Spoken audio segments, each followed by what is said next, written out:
Okay, let's check out this EDP thing. My goodness. Let's check it out. I'm putting it on 1.25. For everybody watching this documentary, I want you guys to take away and come away with, I am not what the fuck they say that I am. I'm a strong-ass motherfucking soldier, and none of you fucking faggots can break my ass because I'm still standing, bitch. If you haven't got problems, I feel bad for your son. Oh my god, they got everybody in this. Who is that montage? Gordon Flowers, Gideon, some girl, Charlie, Chris Hansen. Hard time finding the place. Long drive. You see how this looks. Where's my Chris Hansen sound effects? I have them here. Wagwan. Wagwan. Long drive. Long drive. You have a hard time finding the place? Do you have a hard time finding the place? Soldier, and Bad for your son. I got 99 problems and a bitch ain't one. Tip my hat to the sun and the west. Man, I hope. I mean, man, this is crazy. Feel the beat right in my chest.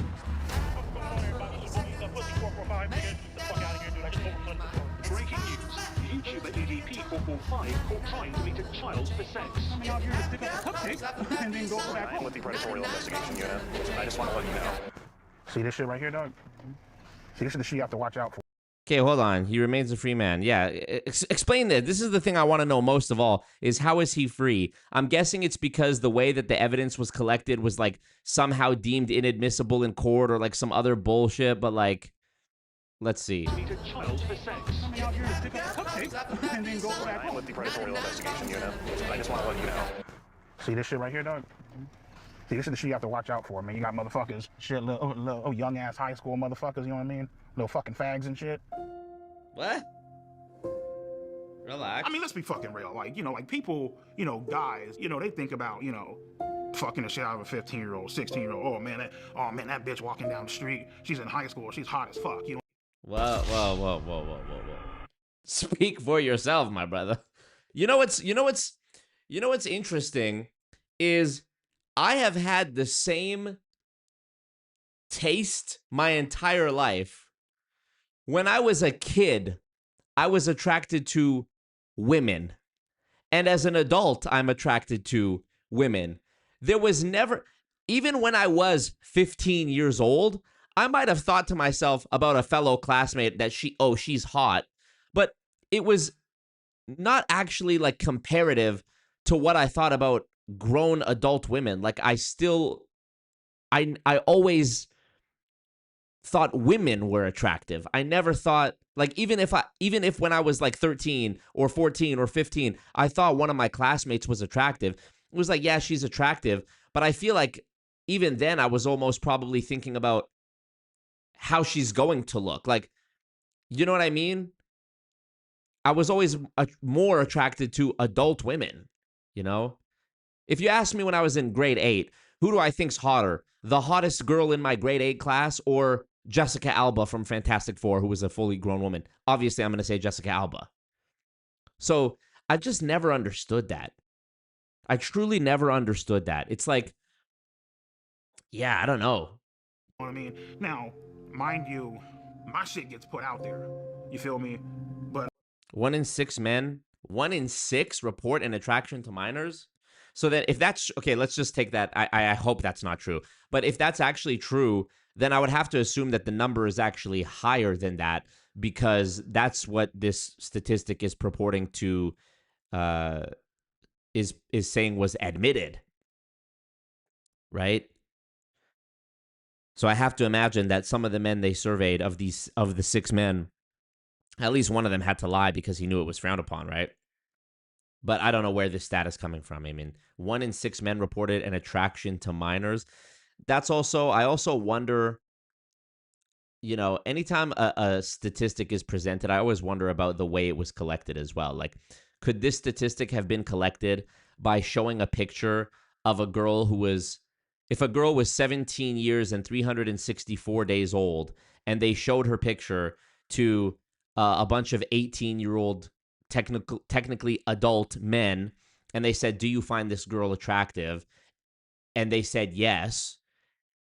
Then technically you could take that that statement and say 1 in 6 men report an attraction to minors. Like, there's stats are very fickle things because you can make stats do anything you want them to do. And I'm not saying that as like a defense of any of the people who say that they were attracted to minors, because I'm giving this documentary good faith, full faith and credit that that's not what was meant by this. But I also am saying it kind of as a cope because I really hope this is not true. Let's see what y'all are saying. I got the live chat going. Let's not get the game fucked up. Just because I think a certain way doesn't mean other people don't think the same way that I think. You know, motherfuckers just don't know who you are, and your fucking ass just ain't getting exposed on the internet. You know what I mean? Every day, there's a new person that gets exposed for some type of sexual contact with a minor. Whenever it happens, we're all like, oh, what was he thinking? Why would he do that? But it sucks so much. It sucks so much. Like, they're showing this now. It really does suck. All of the great YouTubers and content creators that ended up getting exposed for like weird shit with never say why. People who were underage. It's like, why, bro? You had everything. You had it all made. EDP used to be like funny. People loved his videos. I remember he was like one of the people who was going viral off clips before like clips were even a thing. Like, I knew EDP from like his short 1-minute rant videos that got clipped up and posted everywhere. But yeah, that's just such a damn shame. Who's the other, like, I was thinking about this person the other day when we were on stream. I think I might have reacted to a clip. It was like, they were like the OG YouTuber who got canceled for being a pedophile. Who was that? Do I dare go try to skim through my last stream and like figure out the moment that it was? I'm trying to remember desperately. Give me some names. Give me some names. Didn't do nothing. EDP. I mean, yeah, I guess EDP was like probably the first one, right? If you look, you'll see my post in the chat. Oh man. Was it premiered on YouTube? They don't say anything, or they disappear, or they act like it didn't happen. And so, as uncomfortable and fucked up as this documentary is, okay, it actually answers that question. Fucked up as this documentary is, I don't even recognize a lot of these faces. it actually answers that question. Like, he went to that place to have sex with a Hilarious how they're reenacting it. 13-year-old. Definitely viewer discretion is advised. How hard is it not to be a pedophile? You guys, the world is such a difficult, dark place. You'll never own a home, and you have the good fortune of being a YouTuber for a living, and it's still not enough. Just get a girl your own age. But I guess that's part of the whole pedophilia thing, isn't it? That's like, it's because they're inferior to, like, they're looked at as inferior by women in their own age range, or, you know, they have to take advantage of somebody whose brain is less developed in order to even get any sort of validation, because you're basically taking, you know, you're trying to appeal to someone who doesn't even know up from down, right? This dude's a perverted dude. He sent me videos of him masturbating. So what advice would I give to EDP445? And I'm sure you're going to be watching, sir, and I would tell you this if you were in my office. You need to stop doing this documentary. That is on sexual assault of a minor. Why do you think you wanted to have sex with a 13-year-old? I mean, the reason why I wanted to have sex with a 13-year-old is already fucking clear. Come on, bro. Fucking a bitch's innocence away, you know? That meme of the FBI guy who's pulling off the headset, and he's like, me right now. Is EDP445 a pedophile? Yes, I believe he is. I don't give a fuck if you're a minor. I don't give a fuck. Oh, well, she's just a girl. You can't be doing that shit. Bitch, you gotta die. It's just, the dude is a monster. Like, an actual, straight up, honest-to-God monster. And this is one of those moments in YouTube history where everybody saw this. 445 situation. And now this? With a 15-year-old girl? Mm-hmm. He doesn't care that he's on committing crime. You don't give a fuck. What do you mean they caught him again? Did I miss a cutscene? He got caught twice? How old she is? You just trying to get... Why the fuck would you want to... Why would you want to date a 15-year-old? I'm using the word date here because I don't want to be crass. Why would you want to date a 15-year-old? Literally, why? Have you ever spoken to a 15-year-old?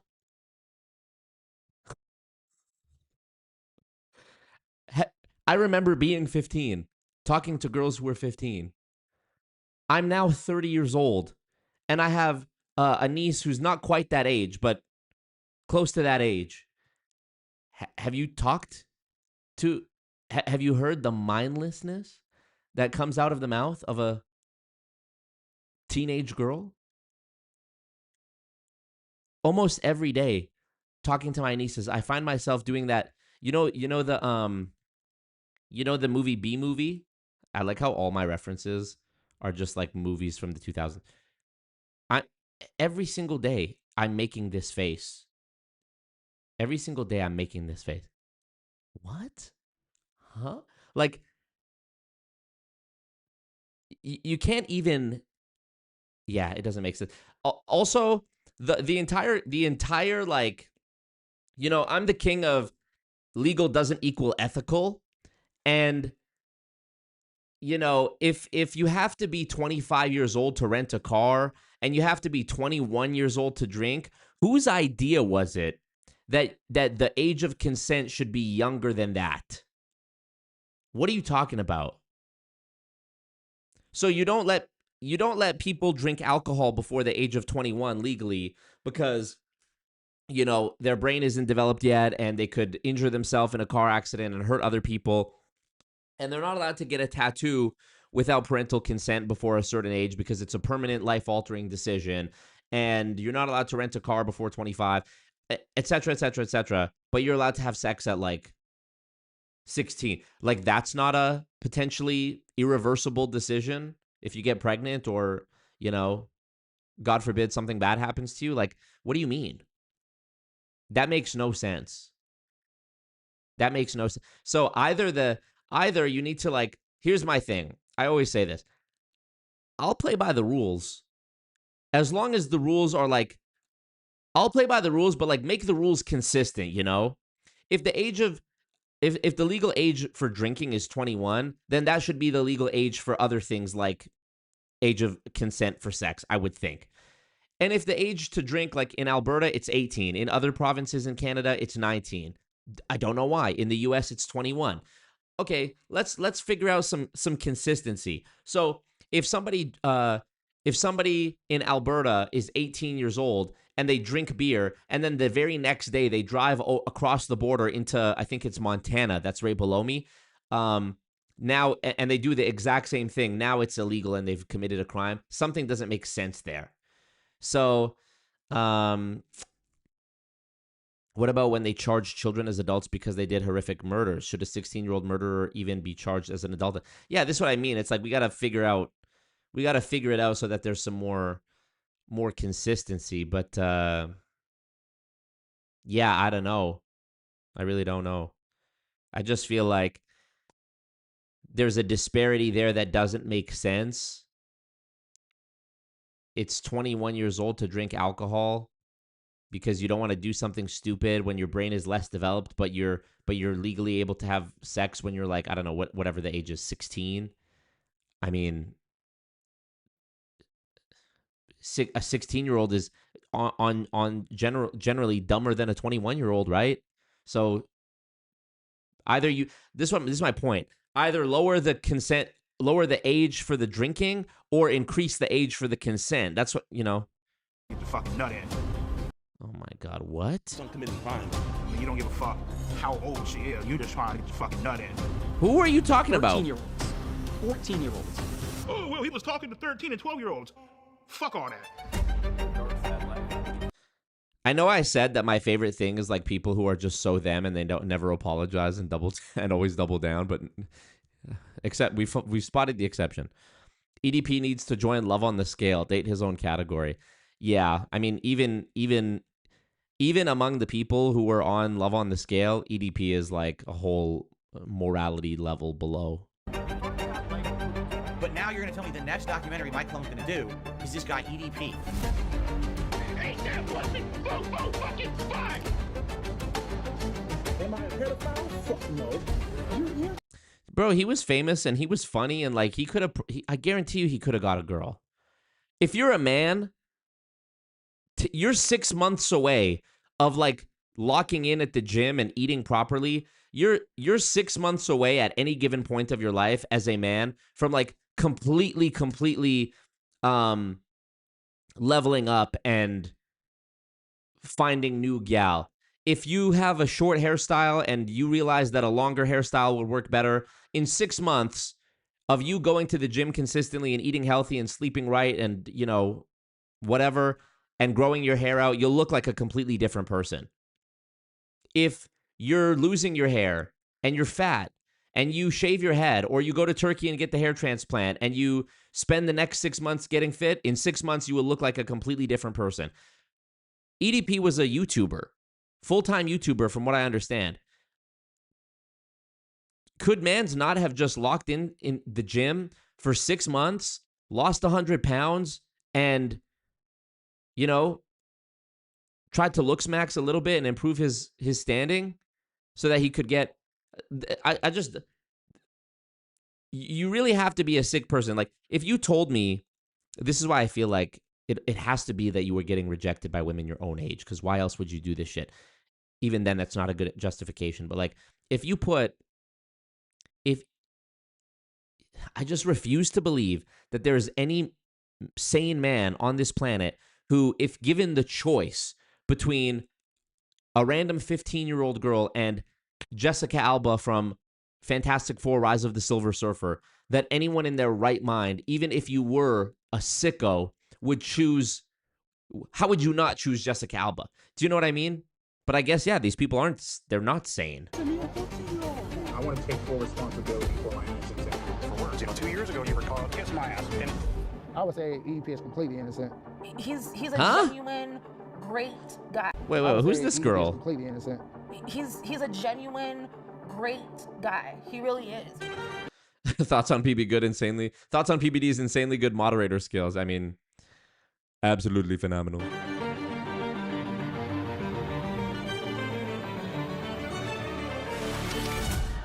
All right. So, again, so what brings you out here today? well, I was actually coming out here to pick up a cupcake. Man, and I know, you know what? I know I'm the same dude who, you know, let's not get it mixed up. Recently, when I went and shot this, I was doing some videography work at this family friends engagement party.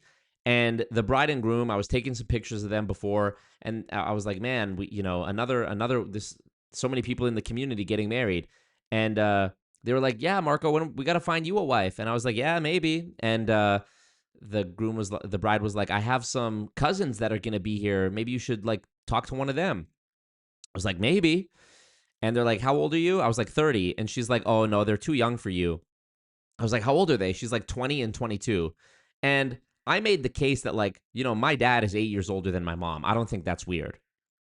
It's weird depending on the age they get together. If you're 20 years old and the girl is 12, obviously that's a problem. But if you're 36 and she's 28, you're both adults at that point. You know, so that context is very important. So I said I'm 30.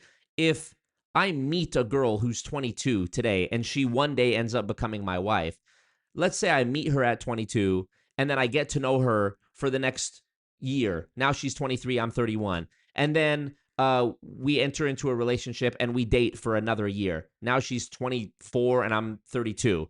Then we get engaged and we're engaged for a year. And we do the engagement party and we're planning the wedding, and the wedding is going to be in a year. And by the time we get married, she's 25 and I'm 34 or 33. I don't think anyone would have an issue with that, right? I don't think anybody would think that's weird. But it's like it's the age of the younger person that is what you need to watch, because their brain is not like developed yet. That's when in my mind, that's when it kind of like teeters on being a like I don't want to say like, what's the word I'm looking for? Like, not manipulative, but like yeah, I guess maybe manipulative, or like taking advantage of some sort of like cognitive disparity or like dynamic, some, you know what I'm saying? Yeah. Yeah, predatory. Yeah, predatory. Because it's like, you know,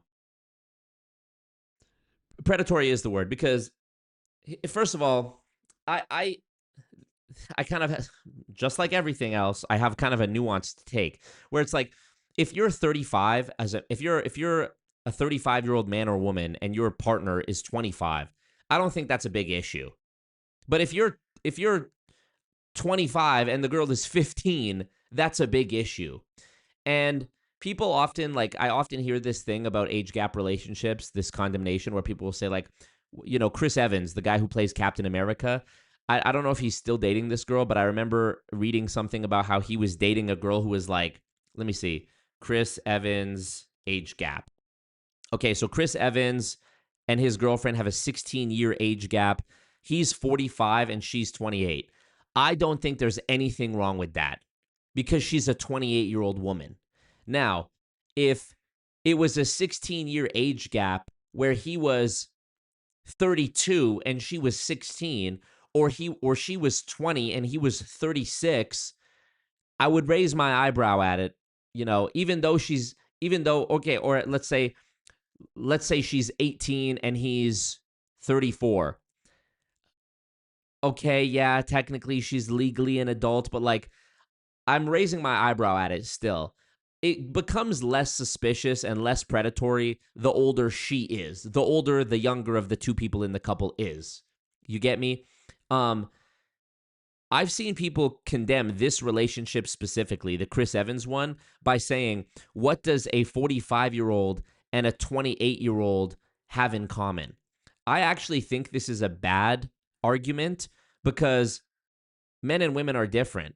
What does I think that it's the wrong question. The question isn't what does a 45-year-old and a 28-year-old have in common? Probably not a lot. But guess what? I haven't had a lot in common with any of the girls I've dated. And when I was 19, my girlfriend was 19. When I was 23, my girlfriend was 24. When I was 25, my girlfriend was 29. So I've, in my own life, dated girls that are within a 10-year span from 19 to 29. And guess what? My experience is that they're pretty much the same. I'm really not interested in stuff that girls are into.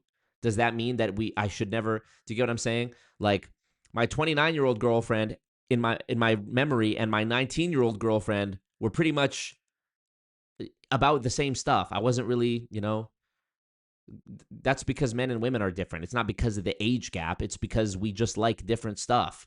I think that's common sense. So I don't think that's the question. I think the right question to ask is like, is her brain fully developed? Does she know what she's doing? And even that becomes like even that becomes something that's like often contradictory stance in like online discussion about the topic, because on one hand you have people who will say that a how old's this girl? 28-year-old girl and a 45-year-old man, that he's predatory. Well, okay, but if she's 28 and she's a fully grown woman, are you implying then that she like isn't smart enough to make her own decision? Because that's a slippery slope too. So you kind of also have to figure out where you stand in terms of, do you think women at insert age, 25 or whatever the age is, are fully capable of making their own decisions, or are they helpless damsels in distress who are too dumb to make their own decisions and can't handle their own decision-making process, and he's being a predator? You can't really have it both ways. So for me, I just think, and obviously people develop at different stages of their lives. I've met 30-year-olds who act like children, and I've met people who are wise beyond their years when they're younger. So I think it really is situational as well. I just think, I don't know. I guess it's not always easy to spot predation, but let's all agree that as a baseline, the reason that there is legal safeguards and there's a legal distinction of what a minor is for a reason. Even if even if you think that it's off either direction, up or down by like a couple of years, 1 or 2 years, okay, can we agree that let's at least start with the criteria of no minors? Can we all agree on that? Is that so hard? You know? Is that so hard? I'm 30 years old. If somebody said to me, "Oh yeah, there's this 18-year-old girl that really has a crush on you. Do you want to date her?" I mean, yeah, you can argue, "Oh yeah, it's legal and whatever," but like 18? I don't know, like 18 as in 2 months ago you graduated fucking high school? I've lived an entire lifetime of experiences since high school. I graduated 2014. What the? That's going to be torturous in my mind. I would like imagine that would be horrible. I'm going to go what? I'm going to go link up with a girl who's like, "Wow, you have a car?" I'm like, do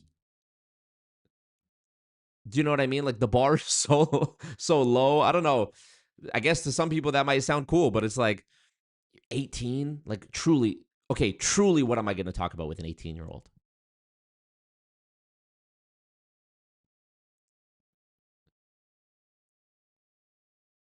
You know, what's the thing that they say? You have to take your age, divide it by 2 and add 7. So 30 divided by 2 is 15 plus 7 is 22. Okay. So I was spot on with the thing I said about the bride's cousin who's 22, you know? But anywho.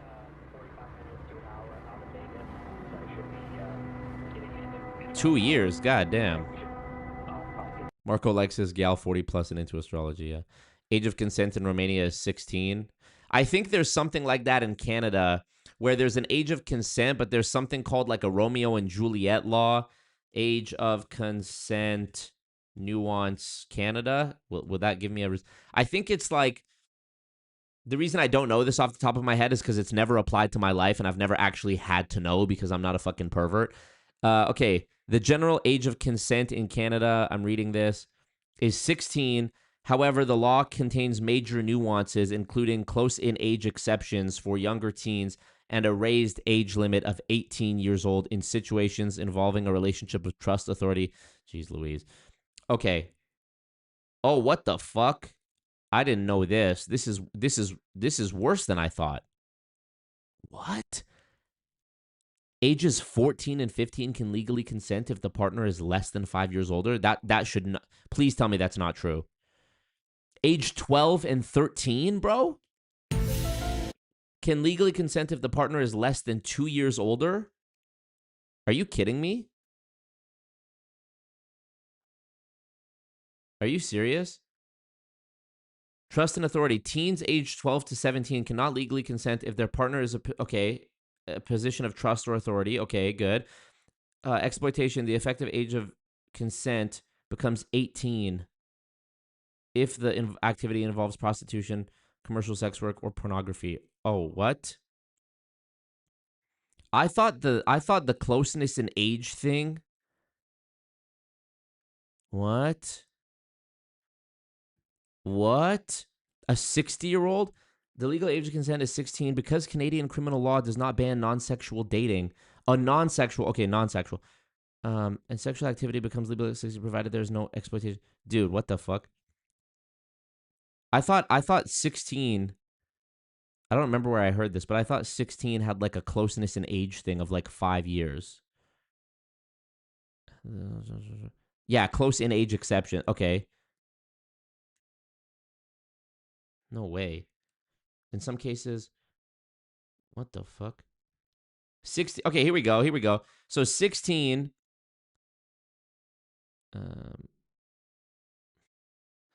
16 or 17 cannot consent if their partner is in a position of trust or authority. Duh. The young person is dependent. Okay. The relationship is exploitative. Okay. Why did I think there was a 5-year thing? Why? Who told me that? Age of consent, Canada, 5-year rule. I mean, AI can make mistakes too. The 5-year rule is a close in age exception, allowing 14 or 15-year-olds. Okay. My mistake then. Wow, this actually is really heartbreaking because it's younger than I thought. This actually is horrible. I thought the closeness in age rule was for people who were 16, limiting them to interactions with people 5 years older than them or less. But actually that is for, according to what it says here, people who are 14 or 15 years of age. Man, who the EDP, the EDPs of the world writing these laws. The older partner must be less than 5 years old. A 19-year-old cannot consent with a 14-year-old as the gap is 5 years or more. No authority. Damn, dude. Damn, bro. Awful shit. EDP on the next flight to Canada, for real. Yeah, what up, Grace? G dang it. Wow. 16 might be legal in some states with parental consent. Get these parents out of here, bro. Somebody get these beggars out of here. A lot of weirdos probably got off with those laws. That's insane.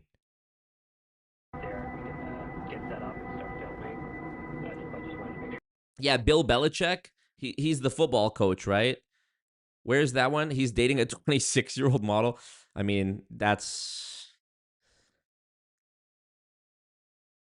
you know, especially like, dude, tell me about it. I was in Thailand. I spent probably about a year total living in Thailand between 2024 and 2025. And it's heartbreaking. You see like young girls who I have to imagine are like, you know, they look younger than me. They look like a girl that I would probably not date based on their age. And they're with dudes who are like 50, 60, 70 years old. And it's sad. It's transactional, of course. They want the money and the visa. He wants a young girl. And it's like, man,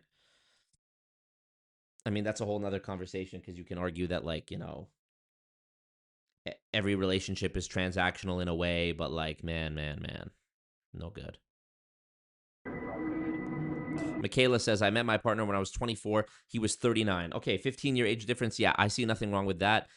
We are both adults, and he never treated me like a child. However, I have lost my whole family because they feel like he's a pedophile due to the age range, which I think is dumb. We have love for football, Jesus, cats, and the same life goals. We just happen to have an age gap. Yeah, Michaela, I think that's beautiful. I think that's totally fine. You're a fully grown woman. You're 24 years old. It's not like he snatched you up off the playground, you know? And 39 is still young for a man, you know? You're still young. He still can have kids. You can still have kids.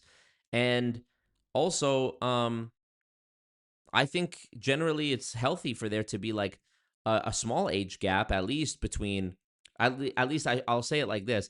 I think generally it's healthier for the man to be older than the girl, even if that's like 1 year older, because I don't know, in my experience, and of course there's exceptions to every generalization, so don't be that low IQ person who says, well, my mom is 10 years older than my dad and they have a great relationship. Yes, I'm sure that's true. I'm just giving you it's a generalization, meaning in general. Yes, there's going to be exceptions.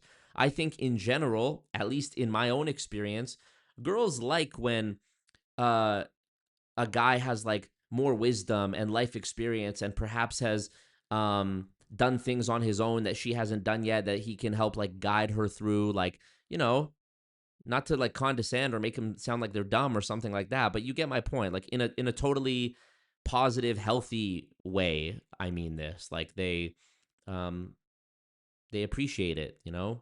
Leadership, guidance, you know?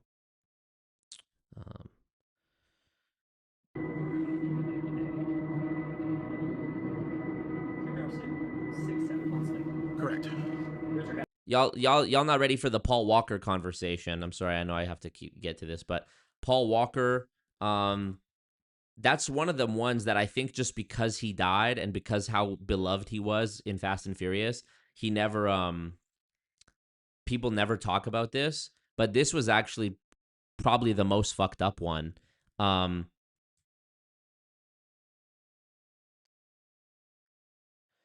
Walker had a 17-year age gap with his girlfriend, and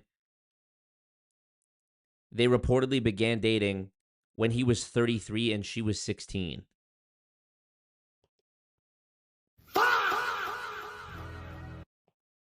Long drive?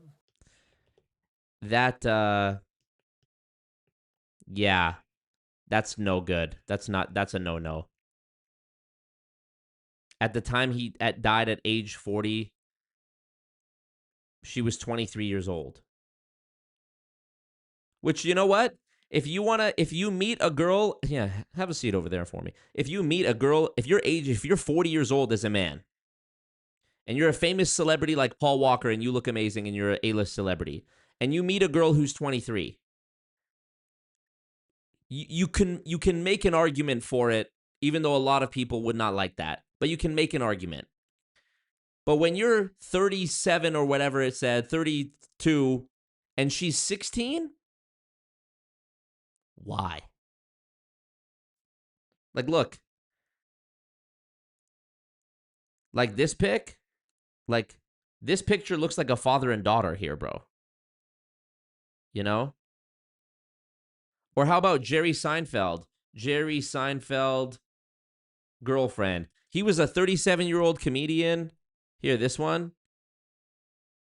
Shoshana Lonstein, Holy Israel. Age gap. 21-year age gap, dude. He was 38 or 39 when they met, and she was a 17-year-old student at a Manhattan high school. Hello? You have a hard time finding the place?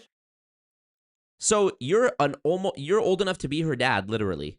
You're a 40, almost 40-year-old man.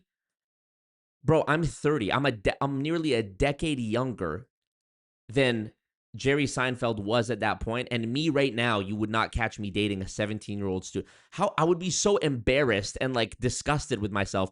I'm gonna go pick up my girlfriend from high school. You know what? When I was 18 years old, for a few months, I was dating a girl who was 16, 2-year age difference, and even then I felt weird. Even then, I felt weird. And it was a 2-year, I was a teenager. And it was a 2-year age gap, you know? And this was like my first, first girlfriend that was like kind of like in my adult life, like my first girlfriend outside of high school. And she had already had a boyfriend before me. She was more experienced than I was. And even then I felt weird. So imagine that. Imagine like, maybe when you're 18 and your girlfriend is 16, she thinks, oh, you can come pick me up from school. He has his own car. That's really cool. Jerry Seinfeld, you were almost 40 years old and she was in high school. So you were already a famous like celebrity comedian and you were going to pick up. Do you know what I mean? That's like, imagine we saw, this is almost Chris Evans' age. Imagine we saw Captain America driving to some high school in New York to pick up his girlfriend. What the actual hell is going on? Oh, yeah, Woody Harrelson. Not Woody Harrelson. Woody Allen. Woody Allen, too. By the way, what do Woody Allen and Jerry Seinfeld have in common? Shut it down. Marrying his stepdaughter. Like, this is so fucked up. Or his adopted daughter. It's so fucked up. It's so fucked up. Friends with Jeffrey Epstein as well, by the way. Anyways, this is a whole rabbit hole. I hate it. What, Dane Cook? Did Dane Cook? Yeah, Alex, Jerry Seinfeld. Paul Walker. Spec says, and Paul Walker was sexy. WTF, like, why? Yeah, Paul Walker could have had anybody. What about Roman wife? Wasn't she like, Roman Polanski? I don't know about that, but didn't Roman Polanski have to flee the U.S. because he was doing some bad stuff with minors? Matt Hayes says, my dad says my girlfriend SA'd me. She's 4 years older than me. Well, how old were you?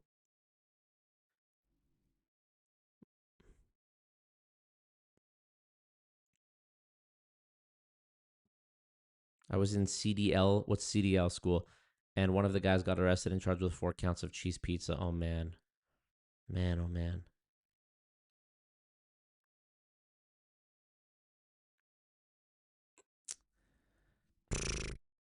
It's just crazy. Like, why? Especially when you're a high-profile person. Jerry made the joke that he could charge her parents a sitter fee.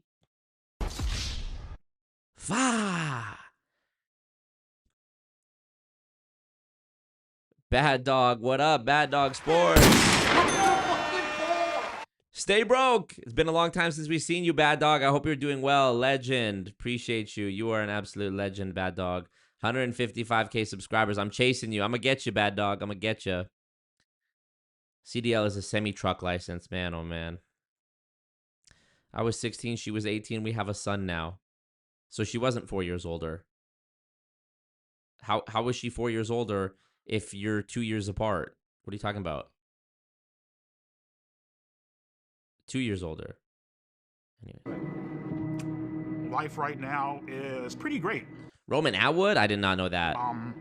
I can honestly say I have not talked to a single fucking minor on any social media platforms.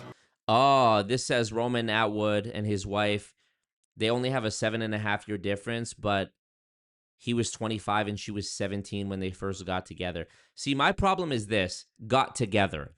If you met the girl when she was 17, okay. But if you didn't start like talking to her and dating her until she was older, then okay, fine. But like you got together with her when she was 17 and you're 20. I mean, hey man. Maybe it was they met on the eve of her 18th birthday. I don't know. But come on. I have 2 great paying, well-loving jobs. You know, my health is, you know, pretty fucked up, but I'm doing whatever I can to try to, you know, take care of myself. And the only thing that we can continue doing is continue to try to push forward, you know? Remember Tyga? Remember when Drake said you need to act your age and not your girl's age? Remember when Tyga was dating Kylie Jenner and she was like 16? Documentary, we show blatant proof and evidence of you committing multiple crimes against children. What do you have to say to that? Plead the fifth. He thinks it's funny. He thinks this is funny. You get a chance, type in Bad Dog versus EDP on YouTube. No way. Oh yeah, because he was a big like sports channel too, right? Bad Dog. You debated him. I destroyed him in a trash talking battle years ago. Are you serious? So one of the goons has actually interacted with EDP. Bad Dog versus EDP.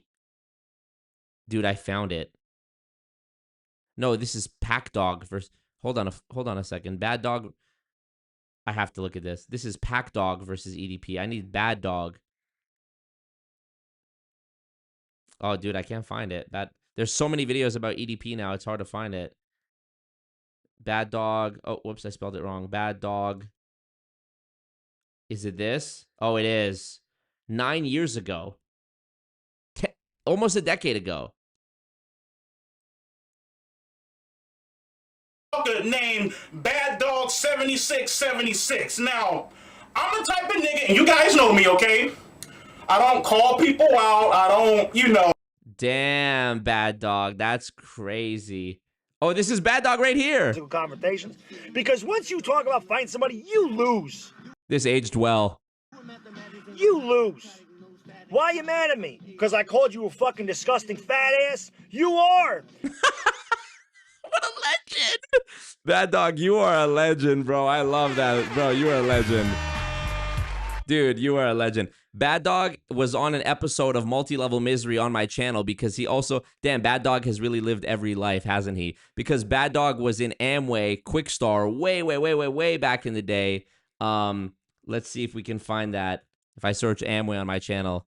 Let's see, which one is it? Which one is it? Which one is it? This one right here from 1 year ago. Surviving Quickstar, Amway's Secret Alter Ego. Y'all slept on this one. It only has 27,000 views. Fake fan alert. Go watch that one with Bad Dog. I'm going to post it in the chat right now.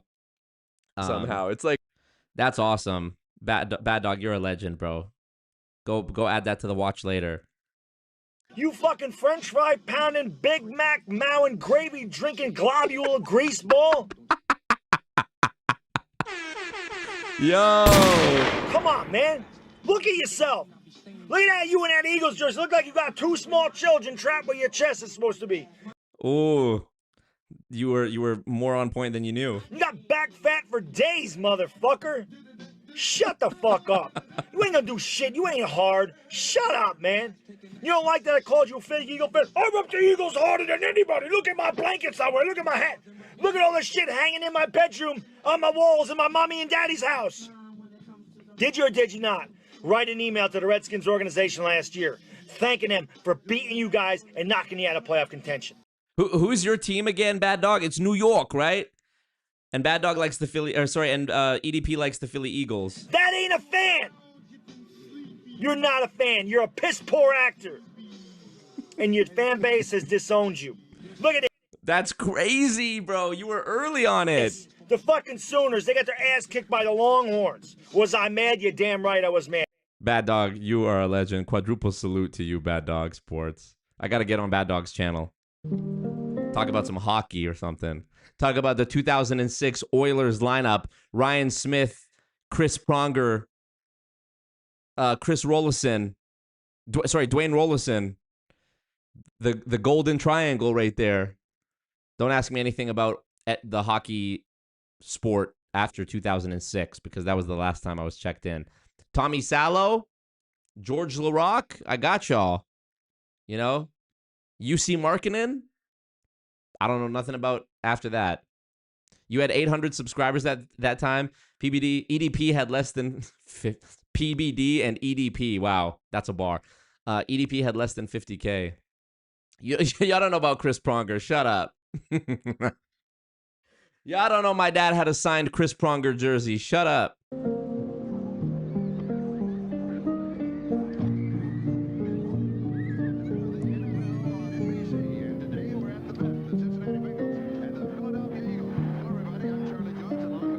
I was born in Los Angeles, California, in Compton Hospital. My childhood was pretty great. You know, I had two great, loving, caring parents. You know,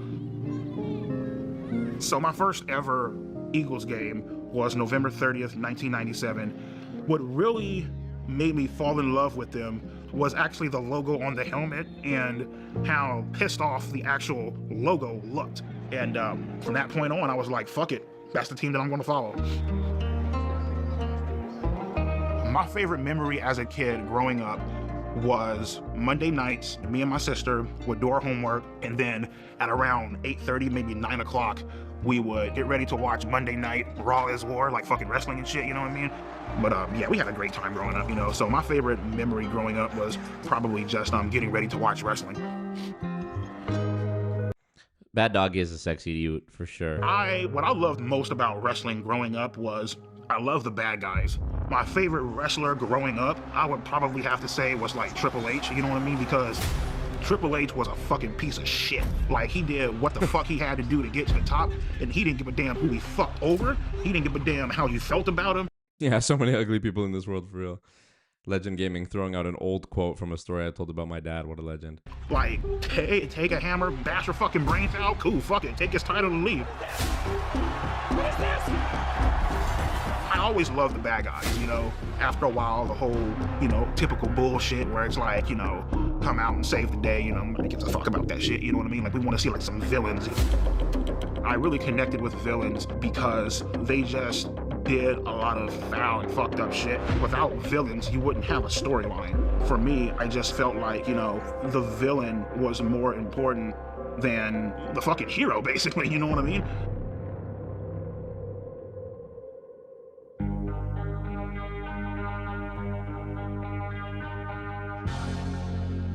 So in high school, I tried to talk to girls here and there, but it just wasn't fucking working. Imagine the actor that they got to play young EDP in this thing.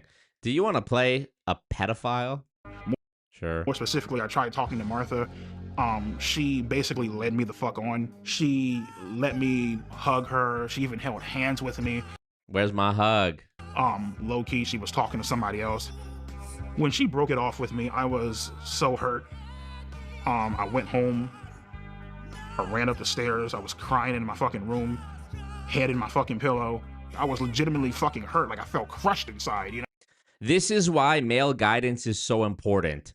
I know over the last few years, we have had such a huge influx of like what you might call toxically masculine characters who have this hugely over the top braggadocious philosophy and, you know, examples on what it means to like be a man. But I really don't think what was the saying that I heard, that the problem wasn't really toxic masculinity, it was a lack of masculinity. I think up until a couple of years ago, every single United States school shooter or mass shooter had one thing in common, which is that they were raised by single mothers. And in this moment, I mean, I'm sure we'll learn about it more in the documentary, but this is the moment where it's so important that a young man like that, who's feeling heartbroken, who's feeling like, oh, these girls ain't shit, has an older, wiser man stop him and tell him, look, I know what you're going through sucks. We've all been there. It's just part of the game, and you have to realize that nothing is handed to you. That some girls are going to be opportunistic, and you will never be able to make sense of why, you know, even though you see yourself as a good person with a good heart, sometimes, you know, sometimes you're just not for everybody. It's not necessarily anything you did wrong, but all you can do is try to be the best you can be. And that's why it's important to pick yourself up, you know, go to the gym, you know, read books, become smart, you know, practice becoming a better person. And that's all you can do. And, you know, but without some form of guidance, you know, even there's single moms who I've seen who take the initiative to like put their son in like boxing class or MMA or something like that, something where they're going to have older male guidance and they're not going to fuck their life up, or at least it's going to mitigate it and mitigate them making the wrong decisions. And without that, I feel like you end up with situations like this where, you know, you end up being a weirdo and being like, oh, well, if the girls my age aren't going to give me what I want, then I guess I got to talk to a 13-year-old, you know? With Martha, it basically showed me women ain't shit, and they will play you, they will fuck you over, and won't even fucking think twice about it. EDP's head looks like he's floating in the ocean. Hilarious. Because he's wearing black, yeah. I watched a doc yesterday, all PBD, I keep saying PBD. EDP wants his control over others, especially women. He is so desperate, you'll see in the end what he ends up doing. Damn. His dad was in the picture. When his mom died, it messed him up. Oh, man. Yeah, that can be a part of it, too. Mommy issues and shit. Finishing up high school, my mindset with women was, all right, cool, fuck them, don't give a shit. Shit, after high school, I got this job working at Walmart, got fired within a month. Then the YouTube channel happened. I remember sitting down one day. Damn, so he was really young. How old is EDP? And I wanted to make a porn-related YouTube name. And so I'm just sitting there. I literally just got off of... This guy's only 35? Are you fucking... See, that's another thing about being super unhealthy and out of shape, is you look older than you are. Fucking Pornhub, I swear to God. And I went on YouTube, I clicked on create an account, and it said, what do you want your username to be?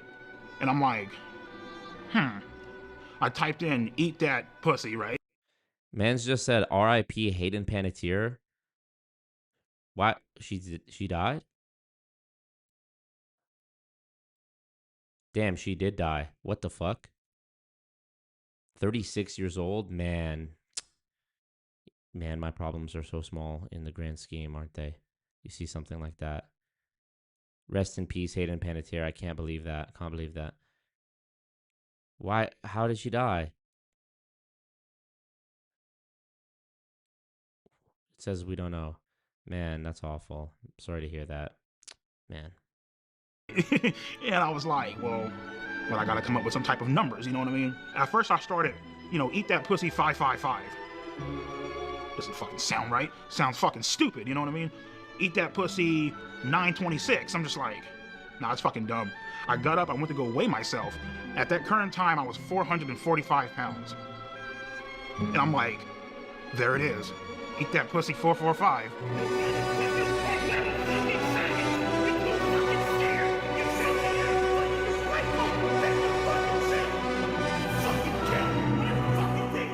All of my anger leading back. Rob Van Dam, Jimmy Wang Yang, no idea. I never followed wrestling. I was never one of the kids who got into wrestling. From middle school, high school, getting rejected by women, it just came the fuck out in that one goddamn video. I was fucking heated. He could have used Salt and Pepper Gang as a broken-hearted high schooler. Man, the Salt and Pepper Gang is actually like Every few months they go viral and people are in the comments just confused. Like, what is this? What is going on? I need to be in Salt and Pepper Gang, for real. Once I started uploading. She had postpartum depression and was addicted to drugs. Hayden panicked here. She gave up custody of her daughter. Oh, man, I'm so sorry to hear this. She was definitely a childhood crush of mine as well. Even though I'm only 6 years younger than her, but she was famous from time, right? People started sharing my videos a lot more. The shit blew up. From that point on, my subscribers just started increasing and increasing and increasing. Damn, what was that show called again? A lot more. The shit blew up. What was this guy's show called again? He was huge. Tosh.0. What happened to Daniel Tosh? From that point on, my subscribers just started increasing and increasing and increasing, and before you knew it, I had close to 4 million subscribers. No way Daniel Tosh is 51. For the first time in my life, I felt... Or 50, rather. ...a sense of accomplishment, you know what I mean? It was a great feeling. It was really amazing.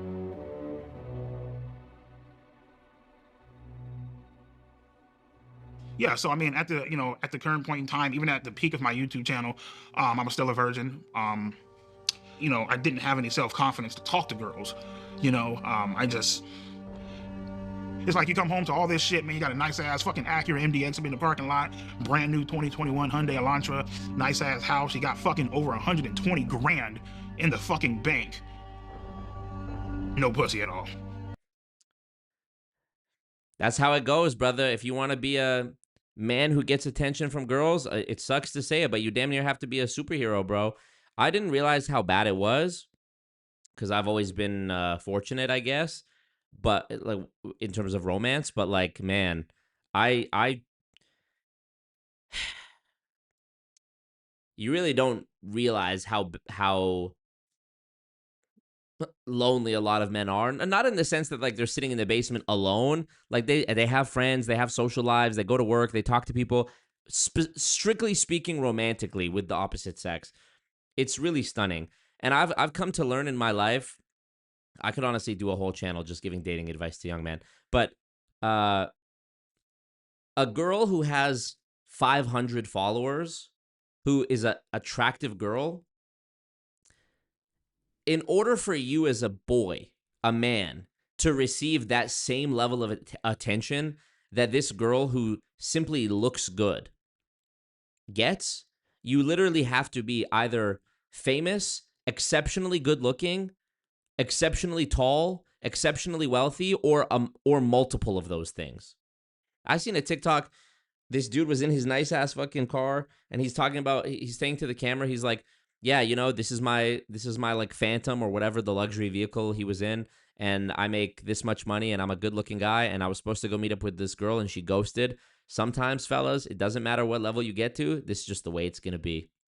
It never stops. You know." Sometimes that's just how the game goes. And, it's funny. After this engagement party I was at last weekend, there was like a group of 8 of us at the house, at the groom's house afterwards. And the youngest guy there was 18. I was actually the oldest guy there, funny enough. I was 30 years old. And most of the guys, like the groom is, I think, 26. The age range was like 23 to 30. But the one younger brother, the youngest cousin that was there, was a guy who had recently turned 18.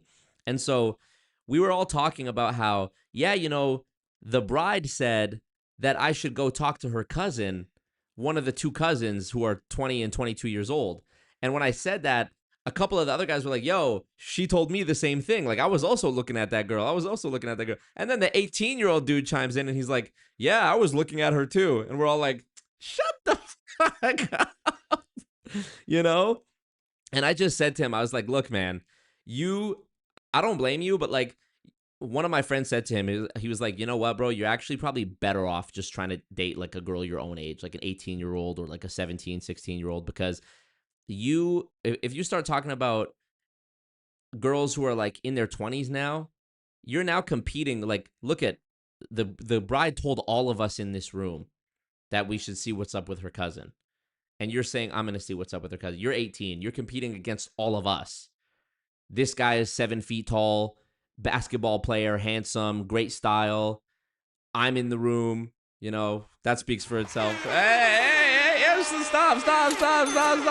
So, I just started going off, like giving this kid advice. And I said, you know what? My advice to you is put your head down and don't even look at a girl for the next 5 years. Just become the best version of you that you can be. It doesn't matter because you're 18 years old. I said, imagine you're a girl. Imagine you're this 22-year-old girl. And she's sitting there, beautiful girl, and has basically her pick of all of us. Why would you pick you? Why would she pick you? Not to like demean him, but like sometimes you got to step out of yourself. Imagine you're a beautiful 20-year-old girl. Are you going to choose the guy who's 18 years old, who still lives with his mom and dad, who just graduated high school 2 months ago, who's never had like a real job, hasn't been to the gym, etc.? Or are you going to go for a guy who's 27, who has a nice car, who lives on his own, or the 30-year-old guy who's a YouTuber, who's been building what he's building for the last 7 years, who's traveled, who has a bunch of stories and experiences and can take you here and can take you there? And duh, it's kind of obvious. And I on a totally separate thing, I said to him, I said, you also have to understand that the shit kind of works opposite for you as a guy as it does for girls. For example, when a beautiful girl turns 18 years old and she starts going out to the club and posting on Instagram and whatever, pretty much immediately, even though she's done nothing to achieve it, maybe she watched some tutorials to learn how to do her makeup and look a bit better, but generally she's had to do nothing. She just existed and was beautiful. Some people are lucky like that. So this girl just existed, was beautiful, and as soon as she turned 18, she had guys ranging from age 18 to 45 DMing her, inviting her to fly her out, trying to buy her gifts, marry her, buy her dinners, pick her up in a nice car, go on a date, sending her love letters, simping, sending her money, on and on and on and on. If that happened to you when you turned 18, if that happened to you as a guy when you turned 18, you would become a psychopath. If that happened, imagine this. Imagine as a guy that the moment you turned 18, you had women ranging from your age all the way to age 40. Beautiful women trying to buy you stuff and fly you places and professing their interest in you and wanting to give you the world and telling you that you can stay over at their fancy apartment, all this stuff. You would literally think that the world owed you something. You would become delusional. You would think that you were like God's gift to earth. And this is you know what I mean? So I just feel like this is so important to explain because so many young guys are stuck in their own head being like, but why doesn't she like me? But I'm a nice guy too. But I can have deep conversations. I'm this meme. I've become this meme as I get older. I'm this even when it's not called for. This is me. I'm this guy. I'm the one with the hand on his shoulder right there. Hey, let me tell you something. Here go two more for y'all. Here go two more nuggets of wisdom for y'all. So, yeah, you have to consider that you're competing with a girl you're competing or trying to appeal to a girl who, bro, I've been at concerts and stuff. You know, I used to work in like the concert promotion game. If you scroll way back on my Instagram and you just keep scrolling, you'll see, here, let me go here. Let me go. I don't want any notifications to pop up. Look, if I just keep going back, you'll see that from the time I was 18 years old, and this had nothing to do with girls, by the way. What I wanted to do was get more involved in the music game. And I was doing music production. I was making music. I was trying to like get involved. And I realized that in the city I live in, Edmonton, there was no scene. There was no opportunities. So the best thing I could do was put myself in the path of the celebrities that were coming to the city and try to, build connections that way. So like, this isn't even all the photos. Some of these photos I deleted because I just didn't like how I looked. But like, There's a bunch. Me, French Montana, Post Malone. This is 2016, bro. This is a decade ago. Ray Shremmerd, Ty Dolla $ign, MGK, ASAP Ferg, A Boogie, Ram Riddles. I mean, Amine, Nav. I'm the first brown boy to get it poppin'. You know, I was working at a studio. So I had it kind of set up where I was driving rappers around when it was when they came for their concerts. I also was working at this studio, so if they needed a studio, you know, I could give them a business card and say, "Hey, hit me up if you need studio time, etc." So I've really seen the depths of depravity because I saw the same crop of girls at every concert. You know, it was like a gang of them that would come out to every concert, and I just ended up getting to know them because there was this unspoken thing. Ever meet Classified?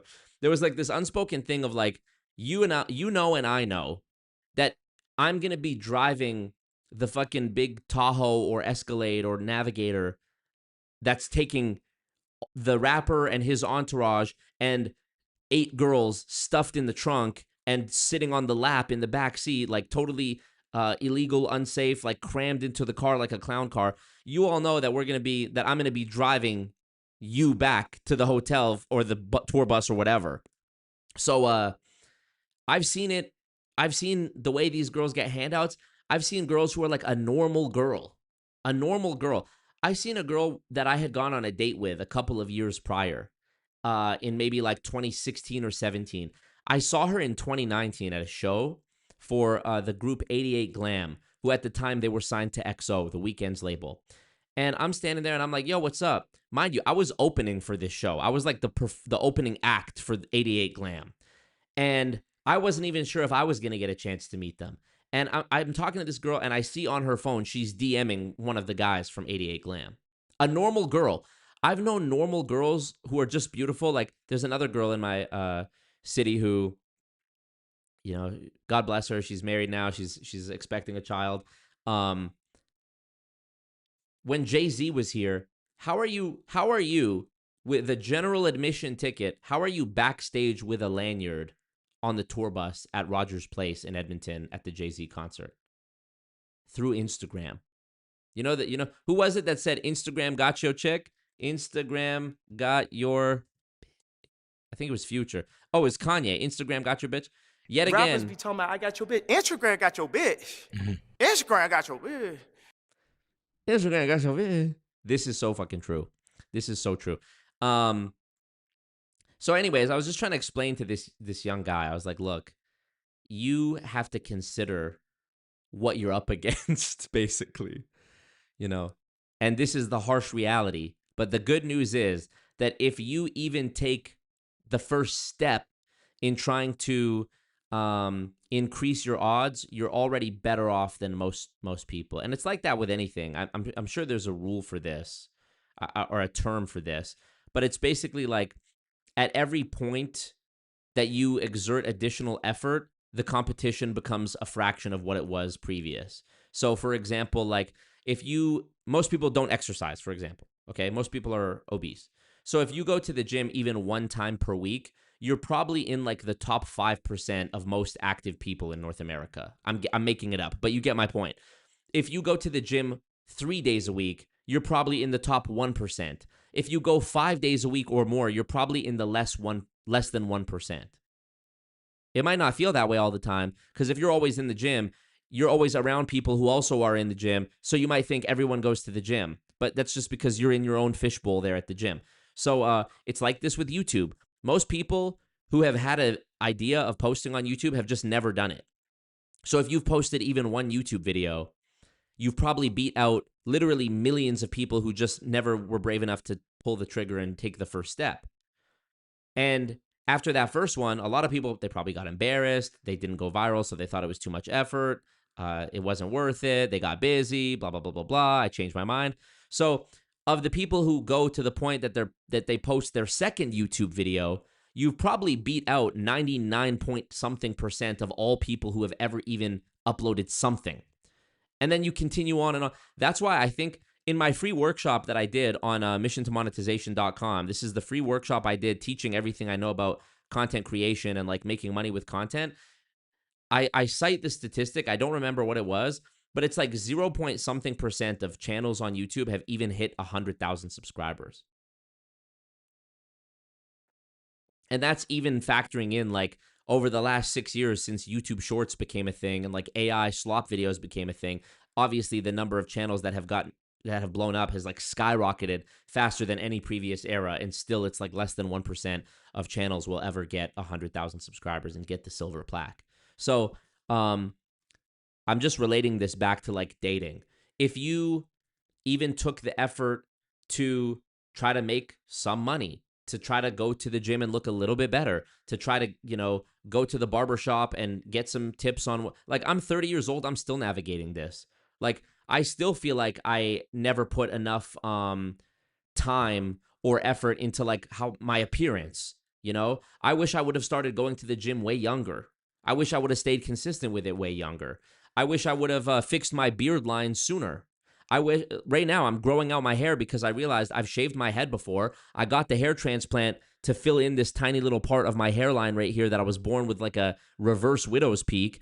And I did that like 7 years ago, but I've even had my hair completely shaved bald before, but I've never actually grown my hair out to see if that looks good. So now I'm at the point where I'm growing out my hair. Hey, maybe by the time I'm 31 and I have a long, gorgeous flow, it looks good and I'm way more attractive, and I'll go, damn, I wish I would have tried that 6 years ago. So it's a constant learning experience, but you got to do it. So bringing this back to Bryant here, EDP, it's like you can just, this is why fitness is the great equalizer. It's why you can look at someone like Bad Dog and look at someone like EDP, and immediately Bad Dog Sports is more trustworthy because he at least holds himself accountable because he's fit. And that's the one thing you can't buy. It's the one thing you can't cheat. It's the one thing you can't cram and, do it overnight. It's like watering a plant. You can't just take a seed and dump a ton of water and a ton of soil and a ton of sunlight on it and hope that by tomorrow it's going to be, a tree. It takes consistent water, consistent sunlight, consistent soil and whatever. So, yeah, you can look at someone like EDP and know that he hasn't taken the step. So when he's here in this point in the documentary, I know I went on a long thing there. When he's here talking about how I had 2 nice cars and 120 grand in the bank or whatever, and I still had no attention from women, well, it sucks to say, but you got to do more. You got to do more.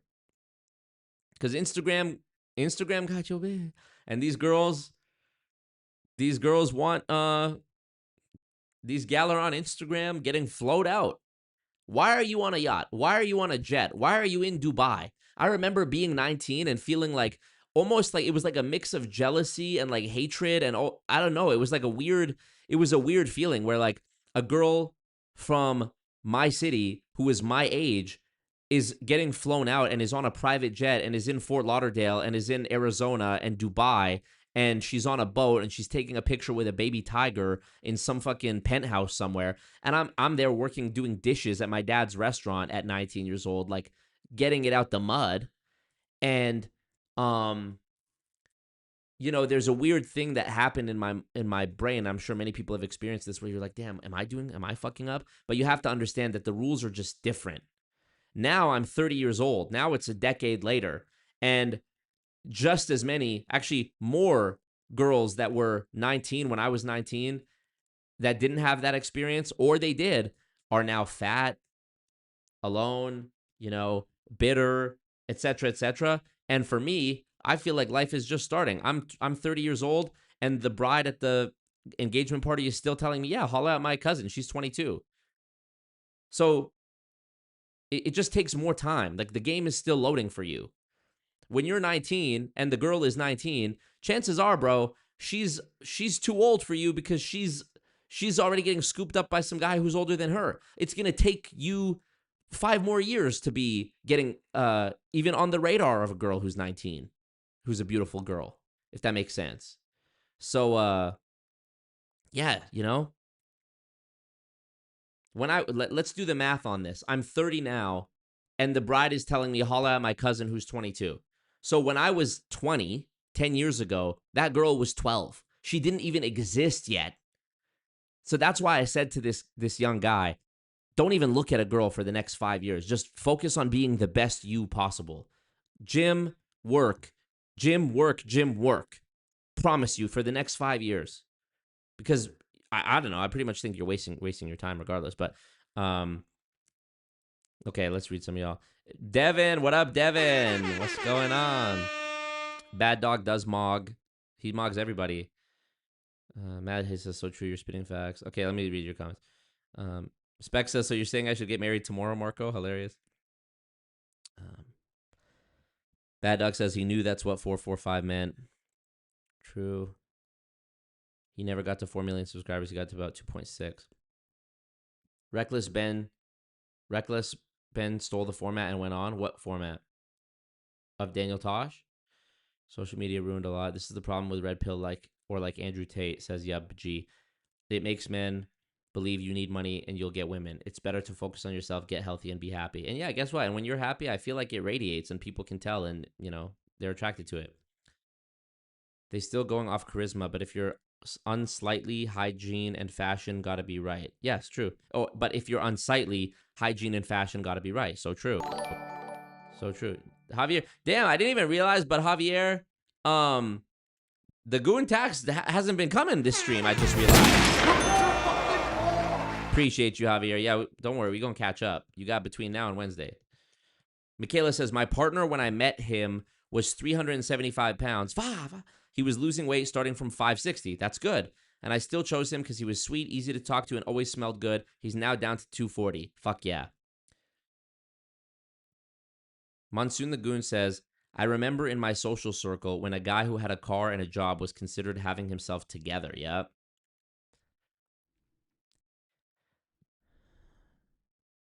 The 666 moved up to 777. 7 feet tall, 7 inches, and 7 figures. Yeah. The attention girls get from this online stuff is like catnip. They can't let go. Here go to mo for y'all. Spec says, I've had this hot take that I think should be illegal. I think it should be illegal for kids to be in a relationship in high school. I agree. So true. Spec says, and a lot of those girls don't have game because they don't need to. They wouldn't dare and try spit game or start a conversation. Yeah, we just watched the Drake 20v1 dating thing a few days ago. Those girls, none of them had any game. Boomers love the AI slop. True. Bad Dog says, I've gone to the gym for 17 years, have over 150K subs, and have a career. A lot of work. It never stops, bro. It's life is suffering for a man who's trying to get it out the mud. For reals.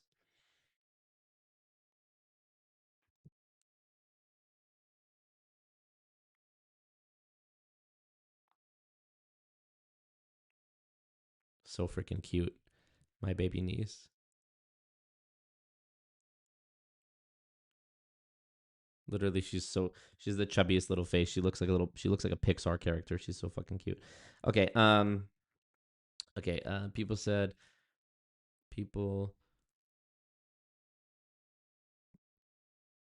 consistency is not glorious. So true. EDP didn't put the work in to change his life. True. He was kind of like not a rage bait guy, but he was like a provocateur, right? No money, no honey, says Jay Chilton. Yes, a baby tiger. It's true. People said I should have been in this documentary. You should have. Should probably do other stuff too. They put down good man. Comparison is the thief of joy. Edward says, I'm enjoying Marco's live stream more so he knows who I am. I mean, you got to show up. You got to pay the goon tax. You got to join the Discord. You know what I'm saying? This is a job. You got to join the cult. You got to do the full moon ceremony. You got to take the blood oath. This is serious. Matt Hayes says, you gave him W advice my dad didn't give me. Yeah, bro, you got to understand too. Our dads didn't have Instagram. Like, if you're not getting advice from someone who's like within 10 years older than you, they're not going to know. Even a guy who's like 15, 20 years older than you probably didn't grow up with Instagram. Like, he might not know how it is, especially if he's already married, so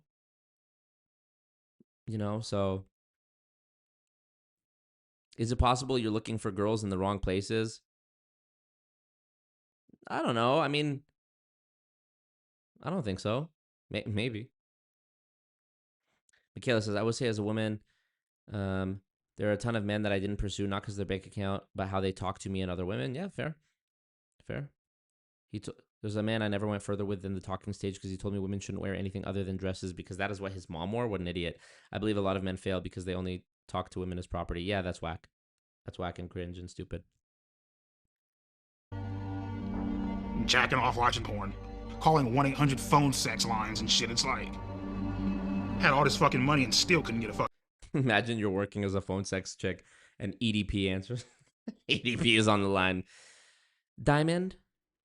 Savannah, EDP is on the line again. Girlfriend, that shit was like, what the black job? Fuck, you know what I mean? At that point in time, I didn't give a fuck. You know what I mean? At that point in time, I was willing to do whatever the fuck I had to do to get some sort of attention.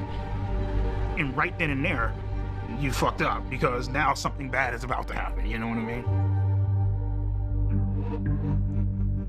That's all obvious. I mean, no pedophile's excuse is going to be good, but this is an especially weak excuse because EDP, if you had the money and you were already getting phone sex, you could have literally paid for IRL interactions. You could have literally just paid an escort.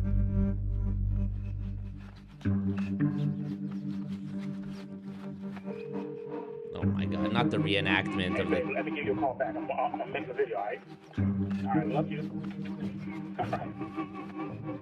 Not the 13-year-old recreation.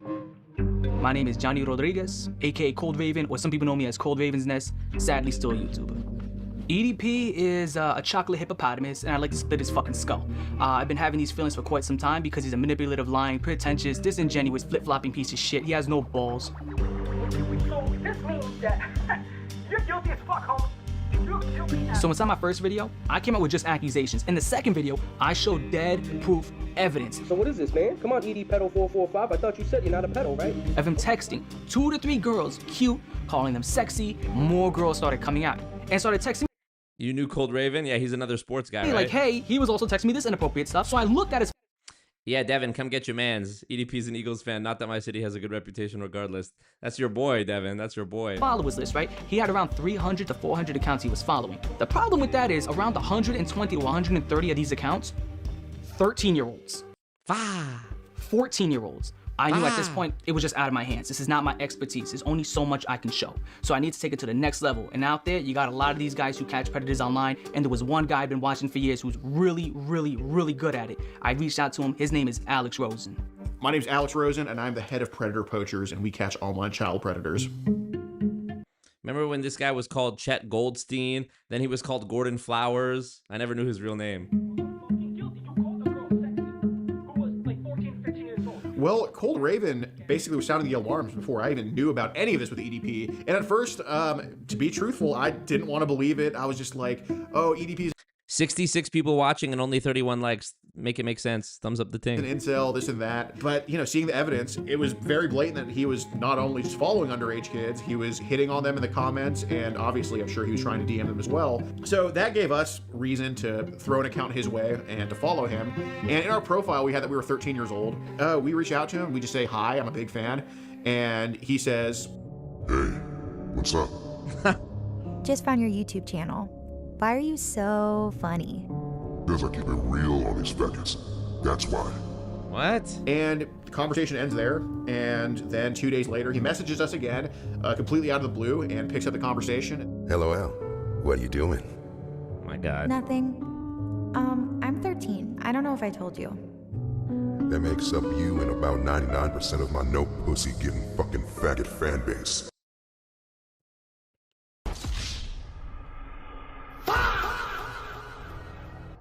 Why is he so mad? Why is he so vulgar? This is crazy. There's another guy named Master at work who buried EDP with these accusations. He should have been in the documentary. Insane.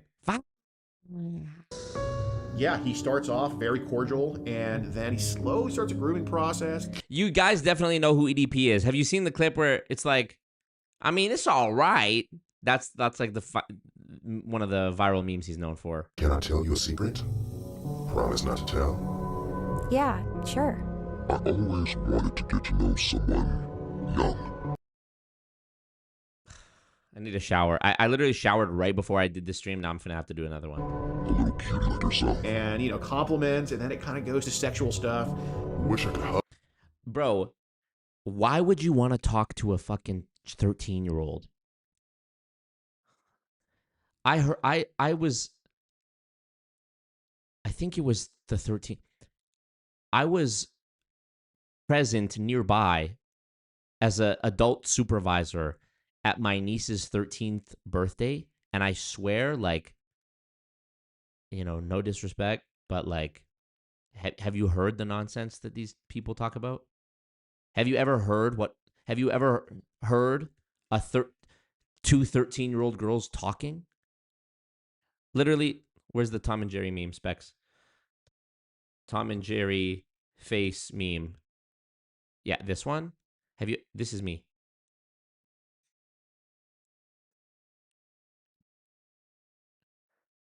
It's like, you know, huh? Hug you to warm you up. What would y'all even do? Laser tag, right? When and where? Someday soon at the park. Or wherever you're comfy with. And then eventually he's just full on soliciting sex. Would you want to do an Good question, Michaela. Why didn't they go to the police first? I'm guessing because he wanted to bury EDP publicly. anything else? You mean like sex or something? Maybe. Would that be bad? We can, but only when you're ready. The voice. Hanging out, chilling, you know, just got done doing some cameos, bullshitting, shooting shit, watching TV or whatever. And I get this random ass. Two touching roads, fam. No, it wasn't even. No, I'm not gonna say anything bad about like my niece's friends, but boy, I mean, I give them grace because they're 13. Like I don't, I expect you to be retarded when you're 13. So you know, it's not like I'm saying, there's some exceptional stupidity going on. It's like that just is what it is. Fucking message by some chick that goes by the name of Sophie Smith. She said that my videos were really funny. Said that she loves my fucking content, you know, all this shit, you know. Yeah, so it was about a month in when things started getting sexual. Listen. The fucking shots. The shots, bro. I know your body's growing and you're starting to develop. That's why I agreed to this. I want to be here first. These demons aren't attracted to children because children can have great conversations. Yeah, well, the children are also not attractive either. Right? So what the hell, you know? Why did I respond to a 13-year-old? Desperation, isolation, loneliness. It's boring as fuck. You have nothing going on. You don't even know how to talk to a fucking girl. If you want, you can try oral first. I can taste and lick on your vagina. And then you can suck my cock. You need some sort of excitement in your fucking life. So I said fucking and went along with it. You're so hot and cute, and even have me jerking off. Ooh, that's hot. Can I see? Oh, wow. It's so big. At the time, me sending sexual pictures to a 13-year-old, I was fucking lonely and just not getting any fucking action, not getting fucking laid, not having the confidence to talk to a girl of my age. It was a fucking shit show. I want to bend you over my table and just slide my cock inside you and slowly begin to take your virginity. I want to up your innocence away. Oh my god. Imagine the actor who's playing EDP. They're like, the director's like, yeah, good. Now take off all your clothes and pretend you're texting. Okay, good, we got it. All right, now fuck this blow-up doll. EDP is Christopher Judge in his head. Isn't that the voice of Kratos from God of War? He's vulgar because he hates his life. So true. Working in a high school, I relate. They all talk with their whole chest and sound so stupid. It's like the thing, two dumb bitches in a room going, exactly. When I demonetized. I've been demonetized. blocked her, I knew that it was wrong. I knew that it was something that was highly illegal, that shouldn't be done. You know, so I was clearly aware of the law, and I was clearly aware of what I was doing, you know, clearly aware of my actions and totally understanding of, you know, what I was doing, you know what I mean? Sophie, I can't do this. I can't do this shit. You're so young. You're 13 and I'm 30. You should be dating boys your own age. 13? I'll be damned. You should not be dating at all. I ended up unblocking her simply due to the fact that, you know, I felt bad. I mean, I felt bad, and at the same time, you know, she was like the only person that was really giving me that sort of attention, you know what I mean? And ultimately just led to me unblocking her. I'm sorry. Please forgive me for blocking you. I got scared. I hope you weren't upset. I'm sorry for not taking your feelings into consideration. I will next time. I promise. I'm so sorry. I'm so sorry. If some demon genie came down and said, "Look, here go this 13-year-old. This is your responsibility now. And also you have to marry her." I would just kill myself.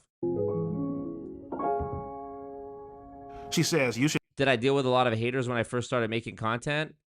Not for no reason. I mean, it was like the WFG and the MLM apologists. I mean, that's all the hate that I get mostly. Or like random Israeli accounts calling me an anti-Semite for not being cool with genocide and killing kids. But, I mean, I wouldn't say haters. Like, it gets to a point where, like, someone disagrees with me and it's about MLM and they're just objectively wrong, like provably wrong. It's not even a matter of opinion. And it's like, it doesn't bother me anymore. Fucking jerk off on, you know, you should fucking jerk off to me on FaceTime. And I'm like, all right, cool, sure, why not? Fuck it. You know what I mean? How is he not, like, getting punished for admitting it even after the fact, right? I thought there was no statute of limitations on, like, child harm. Isn't that how they were able to get Bill Cosby, like, decades later? Well, Scott and Peter, hilarious. In any state in the country, meeting a minor off the internet when there's no strings attached is not illegal. There needs to be some strings attached. So after EDP sent the masturbation videos, after he said, like, I want to throw you in my sex dungeon and fuck you, stuff like that, that's when we're like, okay, we can go ahead with the meetup. Also, when it comes to haters on content, like, I'm very generous with the block button. Like, if I wake up and I see somebody has spammed, like, 10 of my posts with a comment saying something, like, I'm just going to block them and I'm never going to think about them again. Like, it's not that deep. Or, like, I'll read the first line of a YouTube comment and I can tell it's shitty. And, you know, I'm just like, all right, I'm just going to block it. You know? So, honestly, the best thing to do is to try to leverage it. Often what I'll do is I'll take a screenshot of it and then I'll post the screenshot as content. So I'll get more content out of it rather than blocking it. Like, turn the thing into content. Yeah, so pretty much she told me you can definitely fix pedophiles. She told me that her grandma was supposed to be, like, you know, I guess out and about doing something or whatever, therefore, like, giving us quote unquote alone time or whatever. So yeah. And to be honest with you, man, like, I ultimately decided to go simply because I felt bad. Who did you feel bad for? During that day, I actually blocked her 1 or maybe 2 times. Then I unblocked her ass. She was like, you know, oh my God, why'd you block me? Blah, blah, blah. And I was telling her, I'm looking like, Sophie, I can't fucking do this shit. Like, this is fucking illegal. Like, I can't, what the fuck are you doing, bro? You know what I mean? And she started crying up on the phone. She's all like, oh my God, you know, I just wanted to give you a cupcake, whatever. You know what I mean? I'm here making cupcakes. Andrew, I also want to remind you about the thing I was saying before. You say you get a lot of haters and you only have 26 subscribers. Keep in mind, part of the thing that I was talking about before, like the overcoming of the barriers, posting even when the first one didn't blow up and continuing, part of that, one of the gates you have to pass through is like people being mean to you online. It's like it's like part of the trial. You know, you have to get through that because there's people in your position who were making videos and they have 26 subscribers and they stop because people are being mean to them. It's a test of your ability and longevity to push through. I'm looking at your page right now. You have some controversial topics, but it's fine. You know, you have one about Dave Ramsey. Is being broke a moral failing? Is this how much effort you? Is this does this include clips from my thing? But I mean, yeah, just keep going. You have to have thick skin, so true. You know, you're never as good as they say you are, and you're never as bad as they say you are. I have a screenshot. It's one of my favorite screenshots. Let me see if I can find it. It's a screenshot of 2 comments. Here it is. I found it. I'm the best. Here's the comment, okay? January 28th, I screenshotted this. Let me see if I can show it to you. Here, I'll just pull it up on the screen, actually. This is being a YouTuber in a nutshell. I remember I had people who follow me who are YouTubers that saw this, and they were like, damn, this is so true. This is being a YouTuber, okay? Here's the post. Marco has gotten worse. Most annoying pompous douche on YouTube. And the comment that was the one right before that was, Marco might be one of the funniest people I ever seen on the internet. This is how it goes. You're never as good as they say you are, and you're never as bad as they say you are. If you got 100 comments of people saying nice things about you, and then you got one negative comment that had 100 likes, sorry, other way around. If you got one comment that had 100 likes saying nice things about you, you would still look at that as only one comment. And then if you got 3 comments that were like negative about you, you would feel like there was more negative comments than positive ones, even though 100 people, agreed with the positive one. So you just have to lock in. I wanted to give you one, you know? So the story was that we also baked cupcakes. So then, he's kind of nervous the day of, like, he's very, like, apprehensive. We're like, oh, well, I still made cupcakes, and that's what led EDP to be like. True, you'll never see them in your lifetime, and guess what? Even if you do see them in your lifetime, you wouldn't know because they're too pussy IRL to say anything to you. In real life, it's all love. I get recognized quite often, especially because in Edmonton, there's not a lot of, like, known YouTubers who achieve any sort of, like, noteworthiness, I guess. But I've had one time that somebody who was like a MLM apologist or like a hater of mine ever confronted me in the wild, and it was some dude in his car who, like, from his window was like, you're a faggot, and then drove away. Like, there's never been any stand on business, toe to toe, say it with your chest type confrontation ever. And keep in mind, I'm going at MLMs. These are like organizations that they're like religions to these people. They really will defend it with everything they have. What the bumbar ass pussy blood clot? No way, panda pussy. Yo, Nick, wow. I never fucked Wayne, I never fucked Drake. All my life, man, fuck's sake. If I did, I'd menage with him and let him eat my ass like a cupcake. My man fool, he just ate. I don't duck nobody but tape.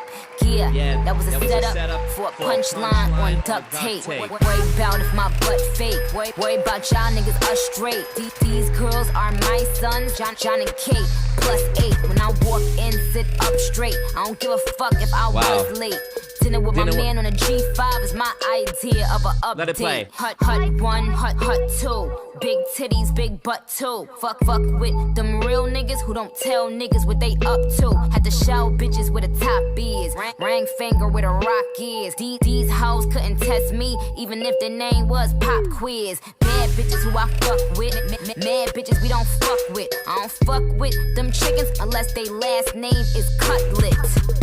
Let it soak in like seasoning, and tell them bitches blow me. Lance Stevens. Raise every bottle and cup in the sky.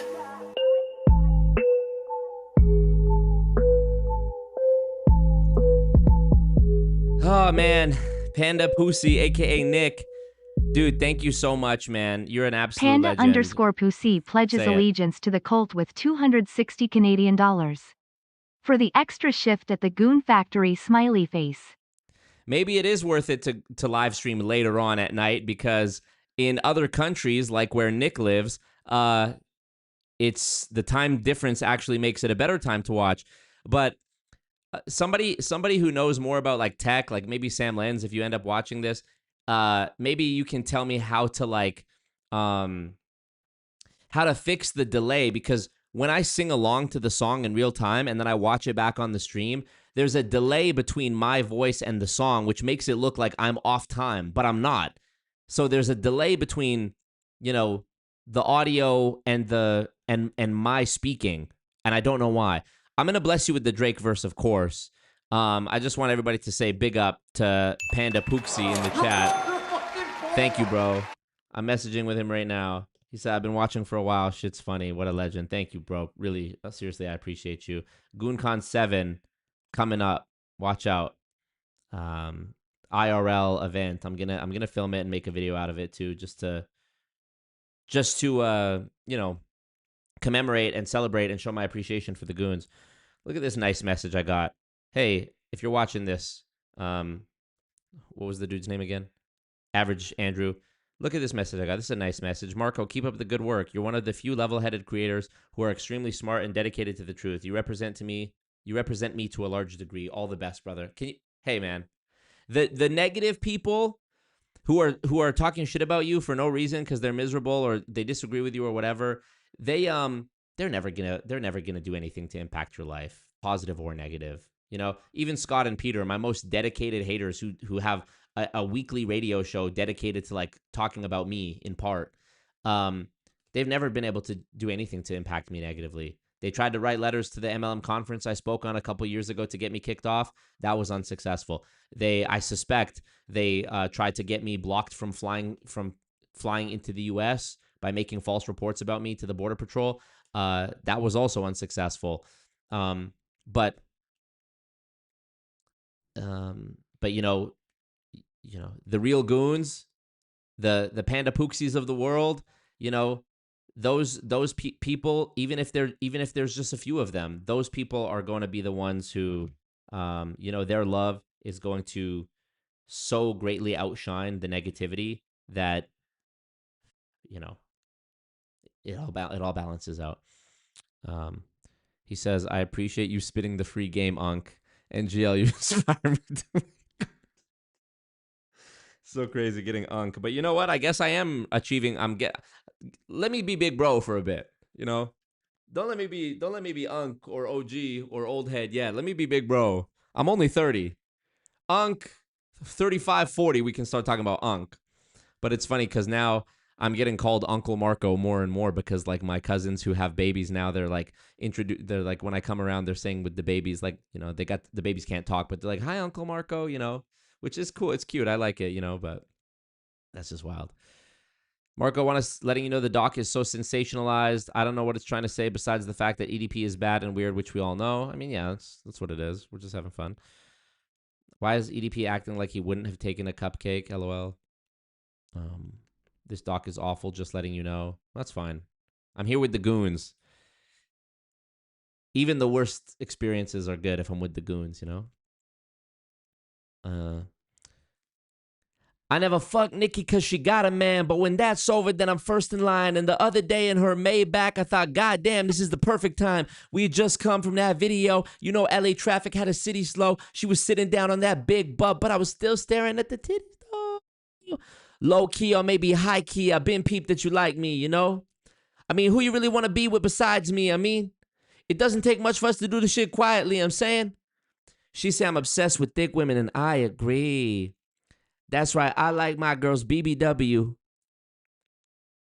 Type to want to suck you dry and then eat some lunch with you. So thick that everybody else in the room is so uncomfortable. Ass on Houston, Texas, but the face look just like Claire Huxtable. Oh.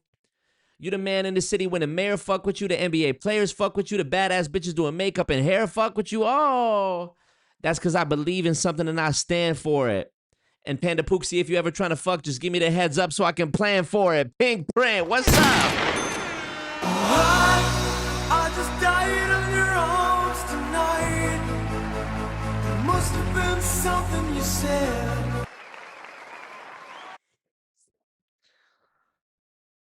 Blood clot. Thank you, Panda. Really appreciate you, man.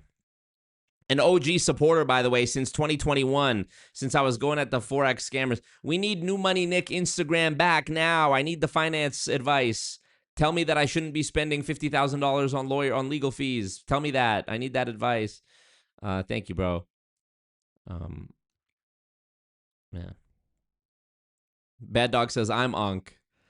You could call Bad Dog qualifies as Ankh technically, but even him, because he took care of himself so well, it's like he's not even Ankh, you know? Even Bad Dog, I would say big bro, you know? Ankh is hilarious. Not trying to spoil anything, but I will say they do try to make you feel bad for EDP in later parts. Good luck. Incredible. Nothing Burger, the best background ever. I love it. Is there a bad gal in the sarcophagus, or do you just like bad gal sarcophagi? I don't know. It was part of the background that I found out. I have not checked out the Odyssey yet, but I mean, Edmonton is one of the only theaters in North America that has the IMAX 70mm theater. So I'm planning to go do it. Also, somebody told me recently that Emma Watson from Harry Potter, like Hermione Granger, was here in Edmonton recently, that she flew in specifically to watch the Odyssey because we have one of the only like IMAX screens that shows it in 70mm. And I was like, so Hermione Granger was here and she ain't DM me? That just doesn't sound right. That just can't be true, right? So I realized I have the career and the life that looks like the dream. But are you really happy? Shut up. Never mind, actually. Salsa says, yes, I'm one of the managers. What? She was here. She flew in to watch it. Bro, you've definitely seen me at the movie theater before. You definitely saw me recently when I came to watch Spider-Man Brand New Day. Don't lie. Don't lie. You know a local legend was walking around. You seen him. Don't lie. You're one of the managers? Are you the manager who, like a month and a half ago when I was seeing Backrooms, the thunderstorm made all the electricity in the building go out, and so the screen was off, but only the audio was on in Backrooms, and it was horrifying because we could just hear the scary sounds and not see anything, and there was no light in the theater. And you gave me you gave everybody in the theater a fucking free ticket voucher. I need you to see me and go, here go 2 more for y'all. Here go 2 more for y'all when it comes to the free movie passes. I need you to give me a stack of the free movie passes, and I'm going to sell them to my friends and family for like $5 a piece. You give them to me for free, but then I go sell them for $5 a piece, and we rinse it. You get me? Who are we finessing? Just the Cineplex Corporation. Are they really losing anything? No. There was always going to be empty seats. They're running the movie anyways. People are going to buy popcorn and drinks anyways, so they're still getting their bread. You know what I mean? So this is what we got to do. You give me the tickets for free, the tickets, and I'm going to sell them. Maybe I'll sell them $10 a piece. $5 is too cheap. But I'll tell all my friends and family, yo, movies are way too expensive. You're not trying to pay $40 for a ticket. Give me $10. Give me 10. I'll sell you, give me $100. I'll sell you 10 movie tickets right now. You can use them. They don't expire for another 3 years or whatever. There, your next 10 movies are paid for. That's a finesse. That is a finesse we need to run. Salsa says, I may have, so you definitely did. I wasn't there that night, thankfully. OMG. What was it like? I hope you're one of the cool managers, because I remember the last time, no disrespect, but I remember the last time I was at the West Edmonton Mall movie theater to see Spider-Man, I said to my boy, I was like, all these people look like exactly what I would expect a movie theater employee to look like. So I'm going to get these Beckers out of here. That was me in the West Edmonton Mall movie theater. I'm just playing, but appreciate you, Salsa MYT. I'm hoping to come by soon, hopefully this week. I was supposed to come on Thursday to watch the Odyssey, but you know how hard it is to get mans together. They flop and this and that. One has a girlfriend. One's, one has a wife. I can't. My wife and my kid. So, but hopefully we'll meet. Hit me up. MLMs are working, bro. What was it like meeting Norman Finkelstein? It was quick, but it was cool. I've been communicating with him, trying to schedule an interview. So hopefully we can do that soon. Matt Hayes, don't be asking the same question twice in a row just because I didn't respond to it immediately when you first typed it. Don't piss me off. Like, okay, I'll come. So that's kind of the deal with that. When I was driving to that location. Also, Salsa you might be a good person to ask, because I'm planning this IRL meetup event, and I'm looking for a venue that has like rooms. And I was thinking one of the places that I was considering was the Rec Room in West Edmonton Mall. And I know that they're also owned by Cineplex. But when I go on the website, I can't find any like photos of the gallery of like private rental event spaces or anything like that. But I would love to go to a space where, you know, we have like a private or semi-private area where I can, you know, get on the mic for a few minutes or, you know, for an hour, and we have like a live Q&A, meet and greet type thing. And then we all disperse out into the common area. And if people want to play pool or, you know, arcade games or get a drink or get food or whatever, we can sort of commiserate and do that. But let me know if you have any ideas. I know that in West Edmonton Mall, they have Ed's Bowling. I'm kind of chilling on bowling, to be honest. I do like playing pool. So maybe Rec Room, maybe I know Cineplex does have rooms, but that's basically it's just a room. And if you're not watching, and I'm also not trying to watch a movie with the goons, you know? The goons see me on the screen the whole time. What, are we going to go link up IRL and then go sit in front of a screen? They want to see and touch and smell the Emperor. That's what they want. They see me in the office. They want to know what the office smells like. They want to get a gust. They want to get a whiff. You see it. Finkelstein interview would go crazy for sure. Channel deleted. Yay. What was it like meeting Norman? Devin. Did Finkelstein set you up with the Rogan interview? No. Was he even on Rogan? Literally, I got an email from Norman Finkelstein saying I tried to get him on an interview this past Monday, and he's like, I can't do Monday because I'm going on Tucker. I was like, hey, that's pretty reasonable. Ducking me to go on Tucker is pretty reasonable.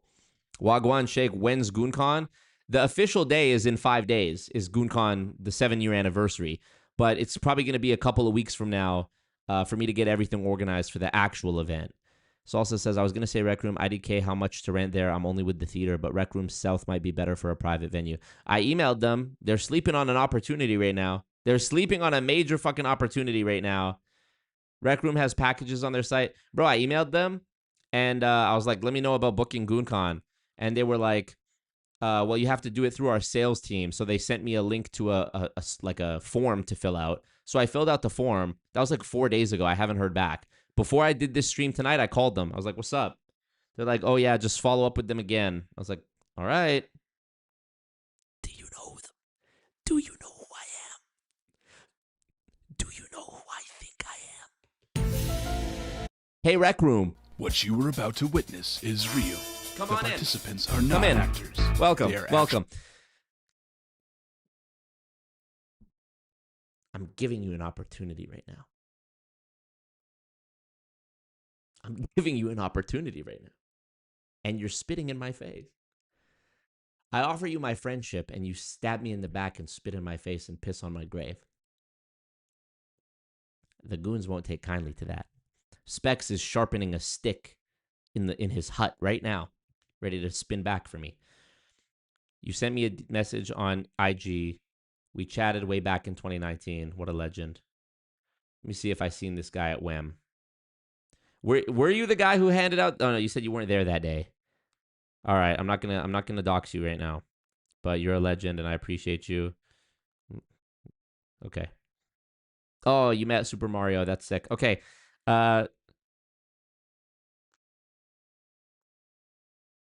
It's true. He's not lying. Look, bro, I'm scrolling back. The DMs go all the way back to fucking September 2019. Oh, bro, this guy's a quadruple OG motherfucking goon since the First World Financial Group video. Work. Wrong button. Where is it? Elon Musk. God damn it. Where's the Halo? Where's the Halo Master Chief? Sound effect. Too late. How was Finkelstein? Here we go. What a legend. What an absolute legend. One of the managers at WHAM. No worries about the free tickets, bro. I was just trolling. But wink, wink.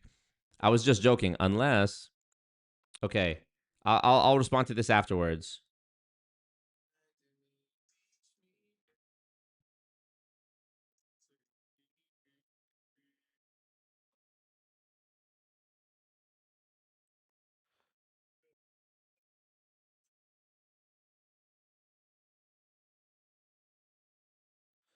All right. Norman Finkelstein. Goodness gracious. Elon Musk. Okay. My mom was a heavy smoker. She used to smoke Coors 100, the green pack. And so when I was driving there, I smelt my mom's the scent of her cigarettes coming from the back seat. Jesus Christ. What up? You got tucked. So true. What up, Mayor Som?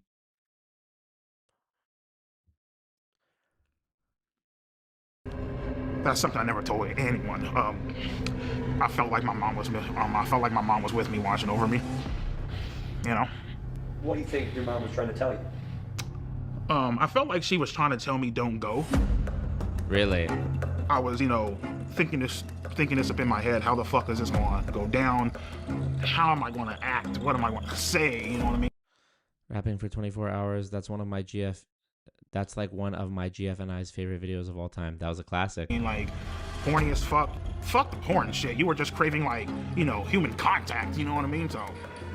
Then the day comes in Bakersfield, and that's when he's getting like very, very nervous about everything. But he agrees to come nonetheless. And will I interview Hassan? Bro, I would love to go on Hassan's show. He's reacted to my clips doing the PBD impersonation several times. He's even made like a whole reaction video, like clipped video to my PBD video from 2024. And yeah, I've never heard back directly from him, but I'd love to. We're just waiting at the Jack in the Box, just kind of having a good angle of the apartments we gave him. And then we just see like this giant blob walking up this ramp. And I mean, he's massive from a distance. We're like, oh my God, that's him. Damn. Pine Ridge Apartments. No pining was happening that day, I'll tell you that much.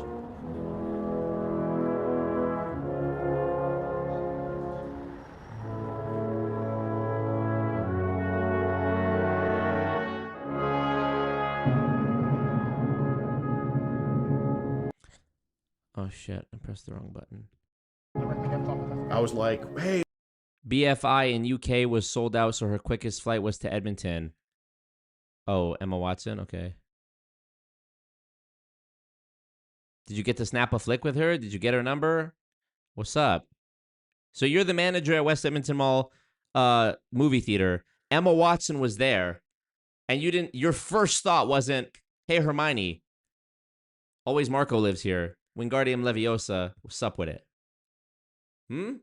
Huh? Like Denzel, huh? Hey, what's up, EDP? And he's like, what's up? And he puts his hand up for a fist bump, and I give him a fist bump.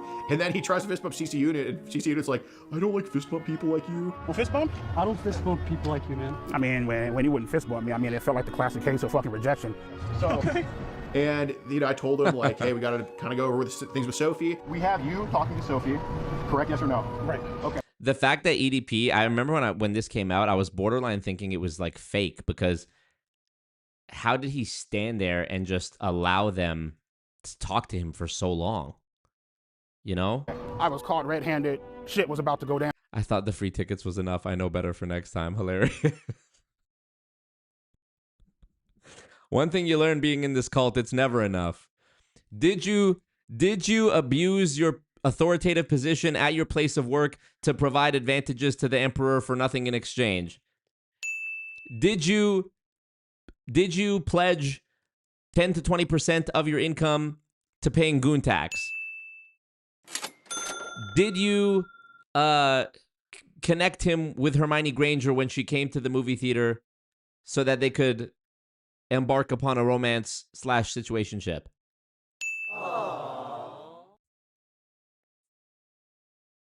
Bare minimum. If they wanted to, they would. If he wanted to, he would. Me laying in bed, scrolling through my subscriber list, going, if they wanted to, they would. Yeah, R.I.P. Hayden Panettiere. Mehdi Hassan interview next. I mean, maybe it's not on the horizon, but. And he's like, yes, Mayor Som is correct. Hayden Panettiere did pass away. We talked about that a bit earlier. I'm just here to get a cupcake. They had the transcript, they had the log, they had the screenshots and all that shit. And I mean, I basically just told them, yeah, I mean, I'm just here to get a fucking cupcake. I don't know. Thank you, Specs. The Emperor doesn't ask for much, so true. What the fuck's going on? Again, so what brings you out here today? Well, I was actually coming out here to pick up a cupcake. and then go back home. The EDP445 situation. EDP445. EDP445. EDP445. When EDP got caught and the video got uploaded, it went viral immediately. The memes blew up. They were all over the place. There was no escaping the EDP445 cupcake memes. And then we get into the messages, and he admits to sending tons of penis pictures, admits to wanting to have sex with her. You were interested in having sex with a 13-year-old, yes or no? Correct. Okay, and you said correct. Okay, all right. As much as he lies to the camera now, he was very forthcoming with us when we interviewed him. Can I ask you another question? Yeah. Is your life over? It's up to you, dude. I thought my fucking life was over. Started crying, you know, all that theatrical bullshit. Come on, man, please. No. You know, as I was walking up, I thought this was a real-ass person. You did double text here, yes or no? Correct. Knowing, and it said on her profile 13, yes? Correct. Okay. Why is he? Yeah. So, you initiated the conversation with a 13-year-old, knowing she was 13, yes or no? But the main thing I feel like I regret that day is I didn't bring my Glock off the counter and I didn't shoot those motherfuckers, you know what I mean? He's right in the front. What? In my mind, as I'm walking out, just get the fuck out, dude. Just go. Get out, go, run, now.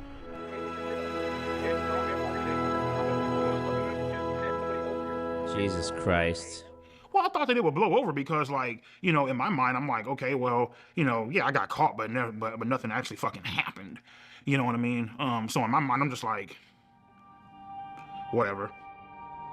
I really wasn't aware of how badly I fucked up until probably like a few days later. The shit made the news. You know what I mean? It was front page on Yahoo, on Google. Came to the conclusion, better call a fucking lawyer. Told him straight the fuck up, man, especially when, you know, when you're talking to a lawyer, you better not hide a motherfucking thing. And he's all like, well, obviously what you did was illegal. Give me some time to look into it. I got connections down at the police department. I'll look into it and I'll keep you updated. Like, okay, cool. 2 days, 3 days, 4, 5, 6. Yahoo mentioned, so true. 7. Give him a call. 6, 7 mentioned. I'm like, everything cool? What the fuck? Like, should I be worried? He's all like, he's all like, oh no, man, just sit tight, man. Ain't nothing going on. He has a little computer to where, you know, he can see if, like, you know, you're under investigation or anything like that. Was never under investigation. Yeah, they looked into it, but because good old Alex Rosen, right? Because he decided to fuck up and botch this goddamn sting operation so badly, there's nothing that they could do. Explain. So as much as they want to write all this fucked up shit about me online and I should be in jail, prison, felon, I should be on the sex offenders list and all this bullshit, guess what, bro? I'm a free man, bitch.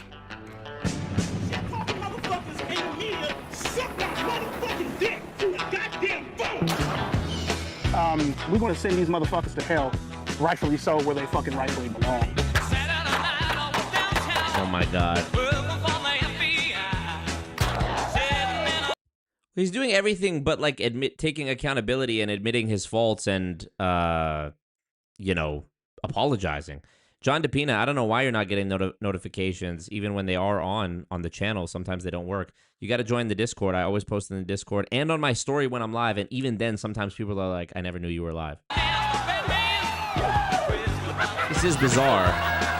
There's definitely a chance that he faces criminal prosecution. I think what he's doing now, by, quite frankly, doing this documentary, it's just a stupid fucking idea. All right, what's up with you bitch ass motherfuckers and trolling ass dick sucking? Okay, so the first picture is his erect penis, and then the second one looks like he has ejaculated. So that will get you into trouble. He's well within the statute of limitations. Just on that alone, he could be prosecuted. Insane.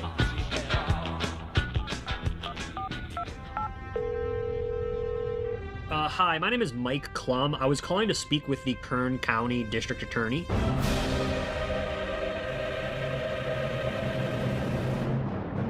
Okay, if Miss Zimmer is not available, is there anyone else that could speak to why EDP has not been prosecuted?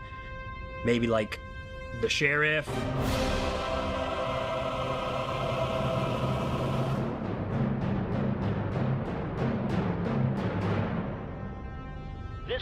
32-year-old guy wants to spend a Sunday afternoon chilling with a 13-year-old girl.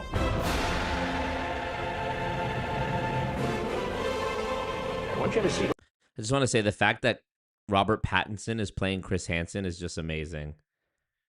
You see how this looks. It should have been me. It should have been me. You see how this looks. Hard time finding the place? Why don't you have a seat right over there? Long drive? That's not up to me. I'm Chris Hansen with Dateline NBC, and we're doing a story about adults who try to meet children online for sex.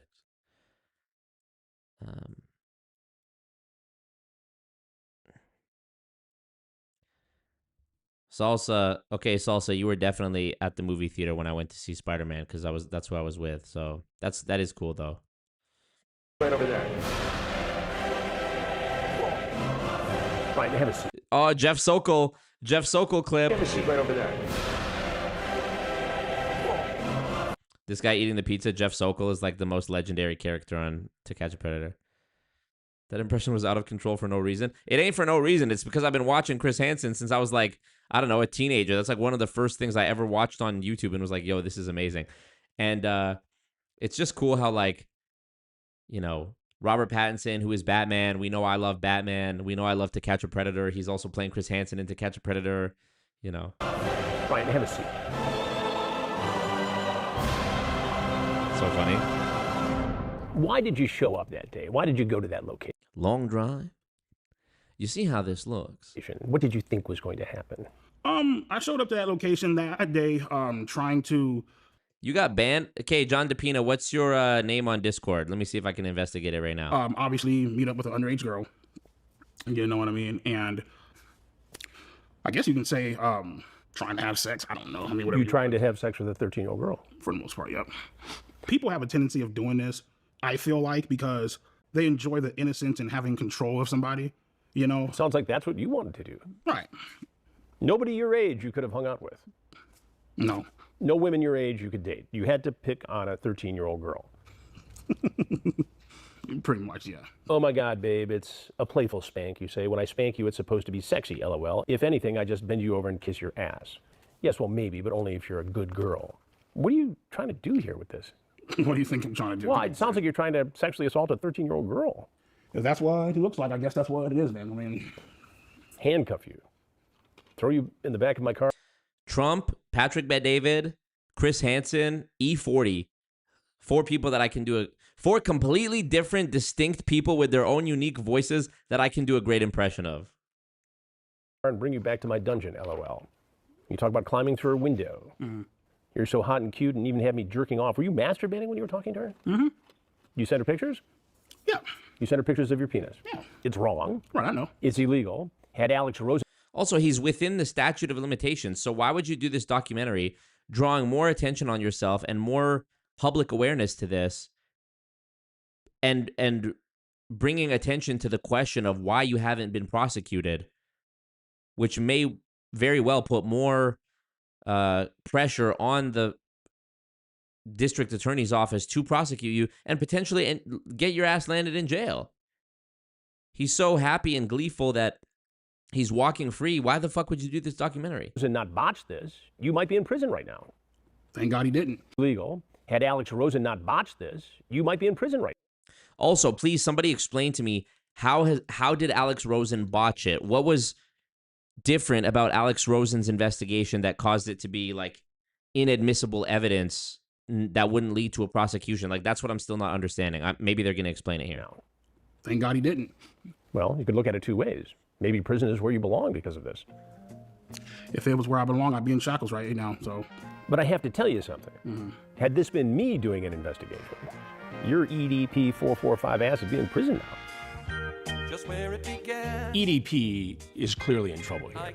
What he did was wrong, and under a different set of circumstances, against the law. The fact that the decoy posing as Sophie sent the first message would make the case virtually unprosecutable in my world, in the world of law enforcement. What if the decoy account liked a picture on EDP's profile first, thus triggering the first sort of interaction, if you will, the first contact, and then he messaged them first? That's a good question. I don't know. Can't initiate it, or else it's entrapment. Epstein, Max, and hilarious. Nothing on Junior Mints. I thought it was funny. I didn't even see that. The adult always has to make the first approach. You can't DM them. They have to DM you. Stupidest logic. He didn't initiate it. Okay, sorry. They initiated it. Huh. Otherwise, you jeopardize the case. Law enforcement. The adult always has to make unprosecutable in my world, in the world of law enforcement. Okay. The adult always has to make the first approach. Okay. Otherwise, you jeopardize the case. That's it? And again, it probably was something that for Alex Rosen created a lot of views and clicks and made some news in different pockets. But, okay. So in the first instance, it was the decoy, the minor, that messaged him first. But what about subsequent interactions? Like when EDP gets on FaceTime and pulls his dick out, like that can't be somehow like a different charge? It doesn't make sense to me. Of the internet. But the case isn't prosecutable. And at the end of the day, it looks amateurish and sloppy. Mm-hmm. But what accountability can you take in the fact that EDP is free today? Well, yeah. I mean, I myself could have done a better job of saying, you know, instead of trying to just like, you know, stand my ground, be bullish, standoffish, infinitely more stuff that I could have done to try to make him, you know, to at least put in more effort into hoping that he gets arrested. But, you know, I can confidently say that Predator Poacher has been responsible for getting like infinitely sicker people in EDP off the streets, and EDP played a part in teaching us that lesson on how to do that. My thoughts on Alex Rosen is I feel like he's a piece of shit. I feel like he should burn in hell and go fucking die, if I'm being completely honest with you. You're some fucking redneck fucking some fat ass overweight bitch plastering shit on the internet. I know EDP isn't calling somebody fat right now. And fucking with people's livelihoods. But you know what though, Mike? It's perfectly fine. It's great because everybody hates a pedophile, right? Okay, cool. So that's perfectly fine. So just you know, fuck the fact that you're ruining my goddamn life, right? It's good, great, fucking wonderful. Exactly. Yes, pedophiles should have their lives ruined. Yes, they should be killed. Yes. This world is fucked up, man. What are you gonna do the next time you text a 13-year-old girl or a 14-year-old girl? There won't be a next time. There won't be a next time? There won't be a next time. That's hard for me to believe. I think... My name is Kayla Hoskins, and in June 2023, I received an Instagram DM from EDP445, otherwise known as Bryant.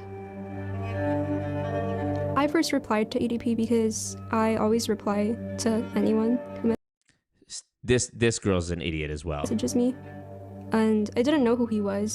That's not a that is a circular circular reasoning. I replied because I reply. Why do you always reply? Because I do. That does not satisfy me as an answer. That's retarded. But I freaked out because he told me he was suicidal, and sooner rather than later he started sending very flirtatious messages. You're a fucking idiot. You are an idiot. Since the day you messaged me, I've been dreaming about sliding my cock deep inside that fresh pussy. Just fucking away your innocence. Showing you how a real man does it. Pinning you against the bed and taking your virginity. A while later, Jadion added EDP into his Discord, filled with kids, for a Q&A. And then when I told people like in the server that EDP texted me, Jadion quickly knew about it because his manager told him. Where are this girl's fucking parents, you know? Well, my government name is DeMarcus Cousins III, but everybody on the internet knows me as Jadion. Yeah, this is like right when I saw the information, I was like, you know what? This is gonna be it, and I want to make sure that I don't screw it up, so I hit up Skeet because he knows and he's actually gotten people prosecuted before. My name is Skeeter Jean, also known as Skeet Hansen. I am a professional Chris Hansen impersonator on YouTube. And I continued messaging him because it was very like encouraged for me to keep doing it. I didn't really want to, but I didn't want to disappoint anybody. This girl's a fucking idiot, also taking no accountability.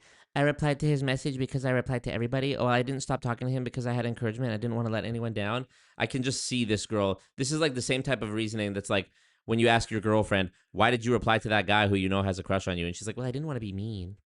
The way that ass looks in those leggings, I need you on top of me now. I've always wanted to be with a little emo girl.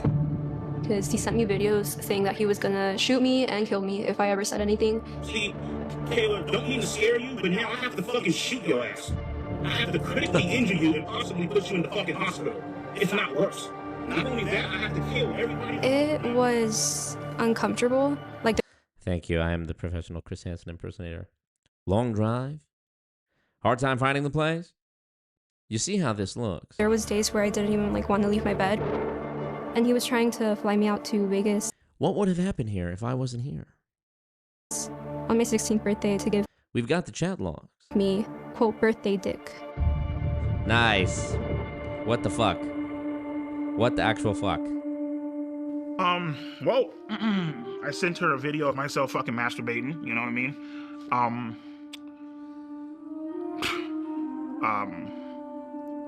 Well, I mean, the fact that she fucking asked for the fucking shit. When EDP sent me photos that were very explicit of him, I felt very uncomfortable, but I didn't really know what to do because I felt like it was encouraged by everybody.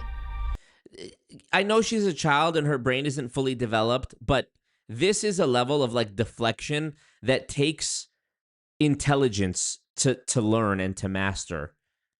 This is a learned behavior. You know, this girl knows better, okay? Two things can be true at the same time. This girl knows how to shrug off her own actions and blame somebody else. She also knew how to fully well how to engage with this guy who she knew she shouldn't have been talking to.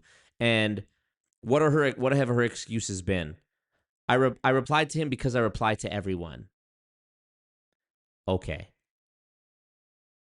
Why do you reply to everyone? Invalid answer in my book. Oh, I kept talking to him because I didn't want to let everybody down. Please.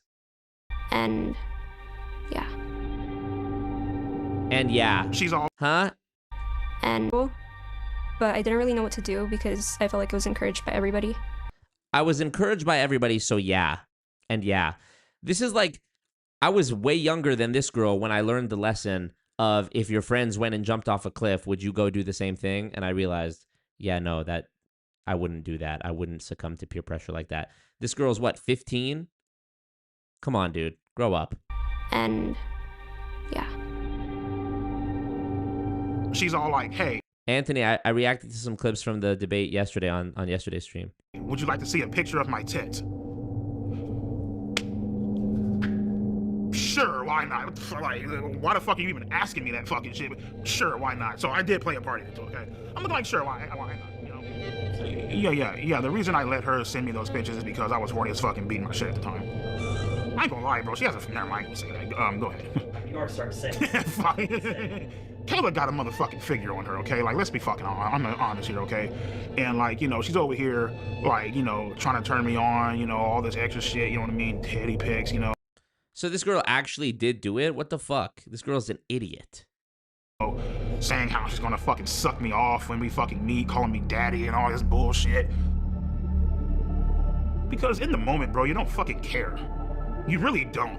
You know what I mean? You don't give a fuck about the consequences. You don't care about the rules. So this guy, so EDP is in the Discord of Gideon, who he knows is catching predators, and this girl is also in there and is openly like telling other people that EDP messaged me. And EDP, as somebody who's already been canceled from getting caught once and through some miracle didn't end up in a jail cell, is doing it again despite that.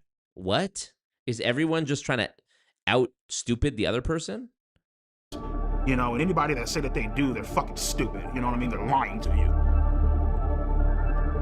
At that point in time, all rules are out the fucking window. You know what I mean? You don't give a fuck how old she is. You just trying to get your fucking nut in. You know, and after you know, fucking cream all over the goddamn floor, then you're like, oh shit, I fucked up bad. You know what I mean? Like, that's where, you know, it all comes into play. You know, what you just did was... But correct me if I'm wrong, these other people who do like the predator catching videos and the police show up at the end, Do they contact the police with the evidence before they go do the confrontation, video, sting, whatever? Or like my understanding was that they called the police during the interaction and then got the people arrested. So why is it the case that EDP couldn't be arrested? I'm still not clear on that. Wrong, you know. So I was like, okay, Skeet, how do we do this? Yeah, Devin, you're probably right. You're probably right about that. And we just game planned it out, and we called multiple different law enforcement in her area, trying to set up like a sting operation, and then he backed out, you know. He got cold feet. He didn't want to meet her, you know. He was just, you know, being EDP. I was hoping to get a sting operation, but they kind of didn't want to do that because Jadion hired a private investigator that found EDP's apartment, his work, and his dialysis center. So on my birthday, they went to confront him. After we realized that he wasn't going to drive to actually meet up with the girl, we set something up in Las Vegas, Nevada to try to confront him about what he had been doing online, messaging this girl.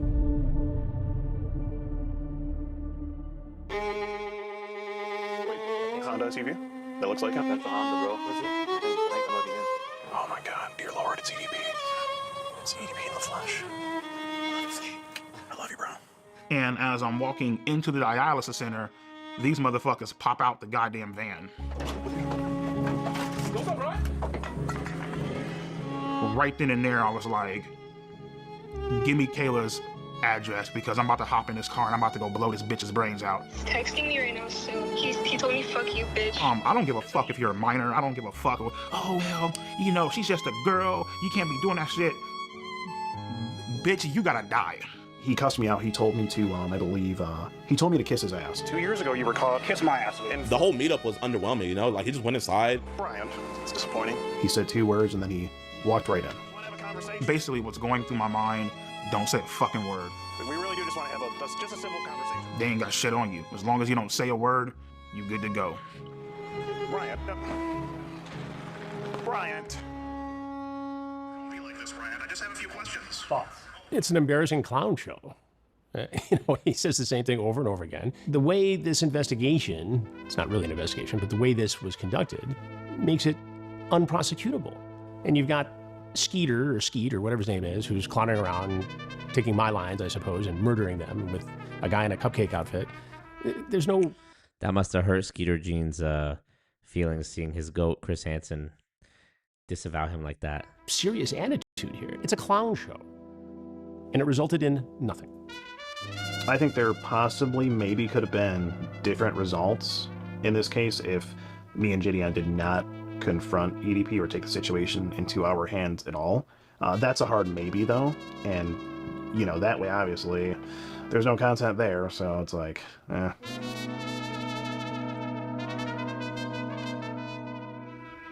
What is your opinion on Skeeter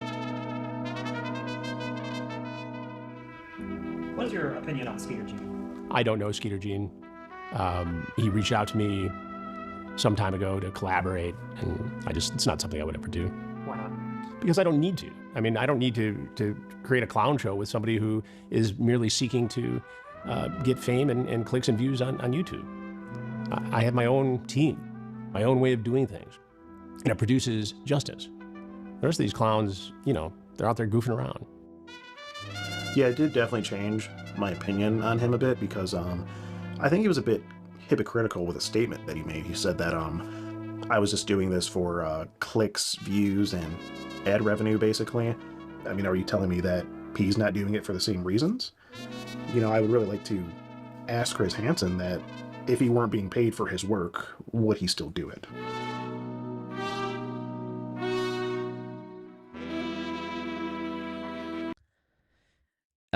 It might be a good time for me to play this clip. This is from... What year is this from? Let's just open it and see here. It should have an upload date. 6 years ago. This is from May 2020. It was an interesting time. COVID. People are doing cameos. Let's watch this. Marco, what am I to do with you? First of all, 2 suspicious screen names. Wagwan. Long Drive? What do you mean by Wagwan? and long drive, Marco. Chris Hansen here of Hansen versus Predators. To catch our predator and have a seat with Chris Hansen, I'm going to need you and the goons to have a seat right over there. I've been going through some transcripts, and I see some suspicious activity between you and someone nicknamed Deadpoop420. Shout out Deadpoop. Come on. You guys are older than that. Deadpoop420, that's what you're going with? All right. We're in a pandemic. You're supposed to be socially distant, self-quarantine, flattening the curve, not running around talking to Deadpoop420. Behave yourselves. Get your YouTube channel where it should be. I'll be watching. And I'll see you soon on my YouTube channel and on the TV. You take care. Legendary shit. That's so good. That's so good. I love it. Thank you. Thank you to the goons for getting me that as well. We also have the Chet Hanks cameo. Don't forget about that one. We also have the Chet Hanks interview that I did in 2022, which you can't find, but maybe I'll post that again on the... are any of these quotes on the soundboard? This one is. Long drive? That one is. Oh, this one. Wagwan? I really am the only person, I'm pretty sure, who's ever got Chris Hansen to say Wagwan. Come on. If it was legal, would you have had sex with Kayla Haskins? If it was legal, oh, I would have fucking turned that ass out. I would have fucking ate her ass out, my nigga, and made a funnel cake about her shit, you know? Wait a minute. So does EDP, is he still a virgin? You know what I mean?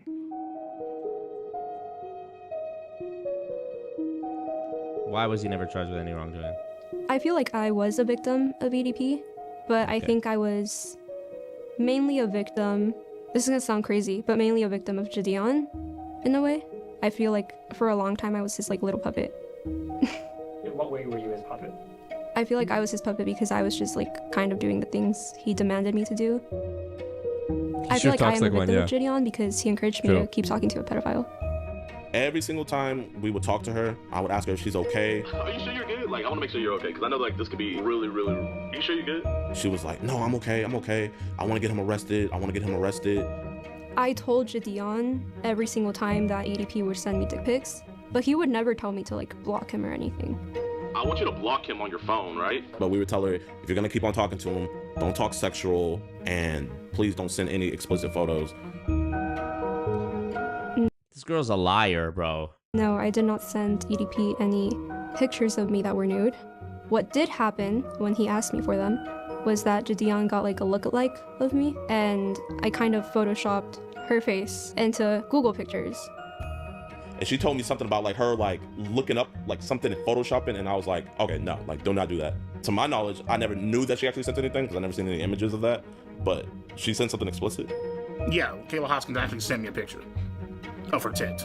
You know, she didn't Photoshop a goddamn thing. She literally sent me fucking nudes of her fucking tits. I feel like she's a fucking scam artist. I feel like she's a bitch. I feel like she's very stuck up. She's very conniving. So I'd like to let the viewers know that I don't know what they're gonna say, but don't believe it. Because I have proof. I'm just too scared to show the proof because Gideon has a big audience, and I don't want them to attack me. But I could show some of the proof. Well, you wouldn't want to let everybody down, would you, Kayla? Maybe she's sort Oh, Gideon is being controlled by the Illuminati. of using the whole situation as leverage to boost her music career and such. So, you know, again, while she's technically, she's a victim. I think she's kind of using the whole situation as leverage to gain followers a little bit. Now, me personally, am I an opportunist? Yes, I am. But I don't think there's anything wrong with that, as long as you're not harming anybody, and I don't think I was harming anybody. And especially when you're my age, if you're 16, people are going to think that you're young and dumb. So you kind of have to be an opportunist. You have to make your own opportunities. There you go. So she understands fully well the mechanics of manipulation and opportunism in order for your own, for your own personal benefit. So yes, she may be a minor, she may be a child, and at the same time, she knew what she was doing. So all this, I replied to messages. I replied to his message because I replied to everybody's message. And I kept talking to him even though I was uncomfortable because I didn't want to let everyone down is bullshit. You cannot be waiting for them. But this entire situation was not that at all. I'm the best at reading people, bro. Now she's 18. Okay. Stings are also not allowed to be used actual minors, and she was 15. Oh, okay. So you committed another Everyone narking on themselves in this doc, right? crime. You got caught, but yet got lucky again. Yeah, it's a crime. Got lucky again. Me personally, I feel like. But wait, but I'm still confused as to how, like, the problem is their intent, right? So even if the pictures she sent were fake and she was all doing it as like a ruse as part of this wider like Gideon and Skeeter Jean investigation, if EDP thinks he's talking to a minor and is doing so in a sexual nature and he thinks he's seeing naked pictures of a minor, then how is that not still a crime? I don't understand. The reason why they didn't do anything is because I feel like, you know, God sees all, right? He sees my mistakes. Obviously, I've been punished by him. Others have been punished by him and stuff. I feel like he saw Kayla and Gideon's master plan, and so therefore he intervened and saved my ass once the fuck again. You know what I mean? And I'm beyond grateful for that. You know. Always bring God into it. Never fails. So God saved you from going to jail. Yes, God saved me from going to jail. He said the reason he didn't go to jail the second time is because God was watching over him. What do you think about that? I wouldn't know God watching over him, bro. That's Satan.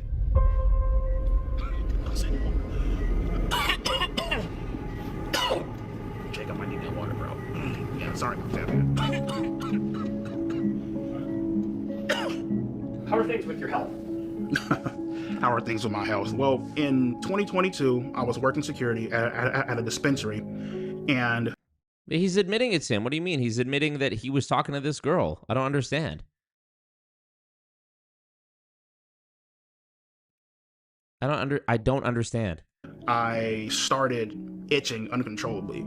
I was starting to, like, you know, spit up black shit. When I went to go fucking beat my shit, red fucking cum was coming out of my fucking cock and shit, which I knew wasn't, you know, fucking healthy. You know what I mean? Bro, these... And I got diagnosed with end-stage kidney failure, which is like stage 5. If I were to miss a treatment, the chances of me dying would be about like, maybe like 65 to 70%. So I can't miss a treatment ever. You know what I mean? These reenactments are so disgusting. So, healthy. He didn't at the time, which is why they can't go against him. He didn't what at the time? He knew this girl was a minor, no? Issues have been a major issue. I'm so confused, bro.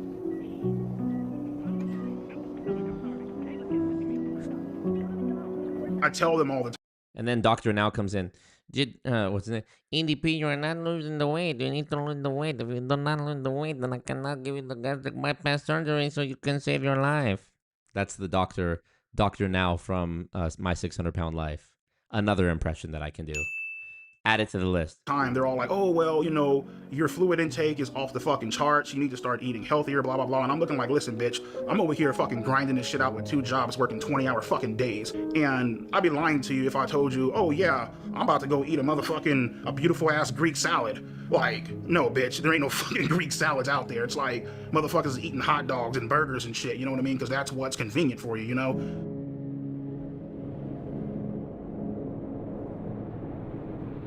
But he said she sent me naked pictures. So he's admitted that he was talking to her in some capacity, even if it wasn't that profile, right? He's saying he's angry at her. He wants to kill her, whatever. Right? I love how the actor is always in the beanie, so we remember he's supposed to be PBD because he looks nothing like him, right? 4 hours twice a week? Surely this costs money, no? That was a good Dr. Now, too. Come on now, I do this. E40, Dr. Now, Chris Hansen, Donald Trump, Patrick Bet-David. Give me a challenge. Give me something. And that's the thing that really just frustrates the fuck out of me sometimes. Did I say PBD again? I meant to say EDP. Because they paint these unrealistic ass expectations on me, you know? So for example, today is what, Friday? Mm-hmm. If I miss this appointment, I'll probably be dead by Monday. That's how bad it is. Oh, well, you're supposed to eat better. Motherfucker, I can't meal prep for 20 hours. I'm not even at fucking home most of the damn time. So it's like, am I supposed to sit in this fucking car and starve, nigga, for like, come on, bitch. It's fucking unrealistic as fuck, you know? It's unrealistic to not eat fucking cheeseburgers every day. Right. I know this is kind of a reckless way to live life, but at the end of the day, I'm just like, you know what, nigga, fuck it. Whatever happens, happens. You know what I mean? I'm tired of like, one thing I'm not So then why even go do the dialysis? going to do, you feel me, is live my life in fear. You can't. Like, I can't. If I lived my life in fear, I wouldn't be making this fucking documentary. We wouldn't be making this documentary. You know what I mean? You know, I bet you if he went to jail though, he'd get in great shape. And that's the issue. A lot of people, they expect you to live your life in fear, especially with everything that's going on, and you know, getting told this shit. You know, had a few people blowing me the fuck up. Oh, how could you do it? How could you get caught again? You know, all that bullshit, right? And I knew, right then and there, it's time to stop running from this shit. It's time to start taking accountability, start owning up to it. Let's go to therapy and let's try to get help for this situation, because obviously something isn't right. Yeah, great point, 2 Millennium Man. Yeah. There's like I talked about earlier, where like fitness is the great equalizer. Yeah, no personal responsibility, accountability, etc. Imagine how I actually think with how fucked up, you know, a reality TV star is the president of the United States for the second time. Okay, if that can happen, then imagine EDP were to lay low for like, imagine he had laid low since the first catch, right? Had never got caught a second time and popped up 5 years later, minus 300 pounds, looking way better, and came back with a whole new personality and said, you know what? I've done the therapy. I realized what I did was wrong. I got lucky, and I feel like I've been given a second chance. The reason I didn't go to jail is so that I could be given this second chance and do something good with my life. And I actually think that if he had done that, there probably would have been like a large swath of people who would have argued and said, well, you know, he didn't actually end up harming anyone, and he's made this change now, so it was all for the better. And, you know, they would have given him a pass. I think he would have still had like a fan base. That might still happen. You never know. You truly never know. People are so disconnected from like the reality and the internet that might actually still happen. I wonder. I'm curious to see. But what do you guys think? What, in your words, is it right? At that point in time, it's not right to have a sexual attraction to minors.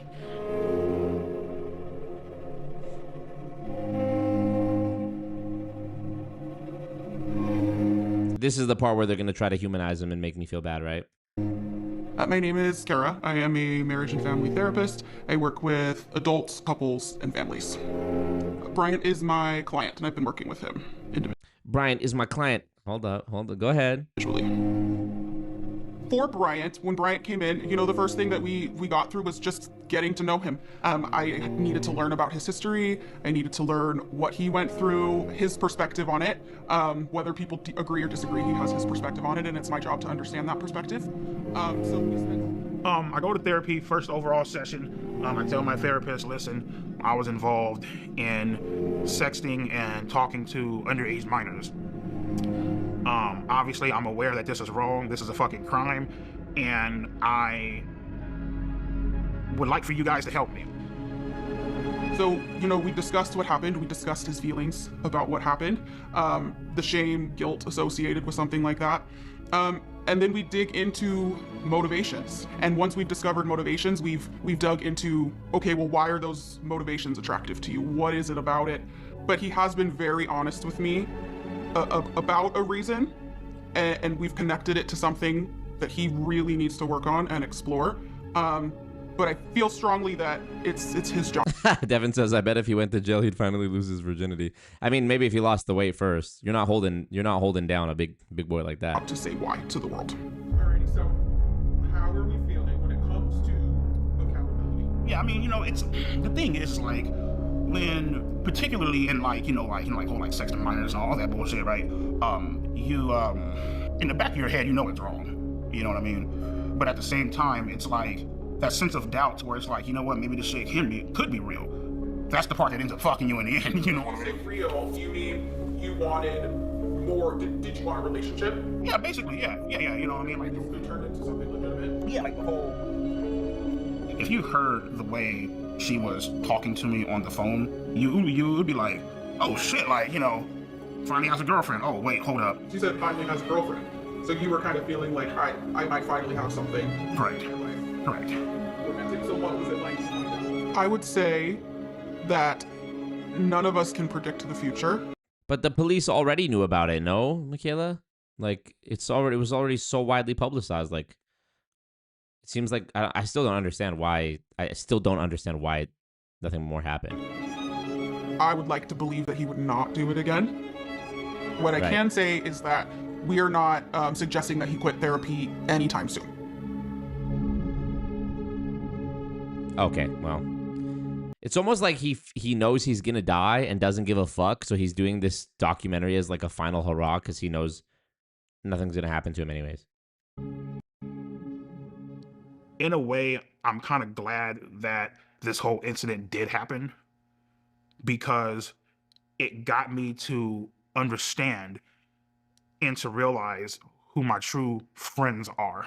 You know? It shows a picture of Jeffrey Epstein. Friends are loyal, friends are kind, friends are always on your mind. When I'm with my friends, I'm feeling fine. Name's Jimmy. Well, James, go by Jimmy. Investigate this guy. Been a friend of Bryant's since technically middle school, into high school, and into adulthood. Never a dull moment being friends with EDP. There's always some kind of funny shit going on. I mean, it's just one of the coolest cats I know. Some funny shit is correct. I love my friends. I would say EDP is completely innocent. Basically, he was just set up on some bullshit. I mean, What? we've all texted back to somebody we had no business texting back. No, the fuck we haven't. What you talking about? EDP is not a pedophile. He's never been a pedophile. He doesn't look at children in that way, or young people in that way. I have 2 children. I would let both my children be around EDP, even if they were alone.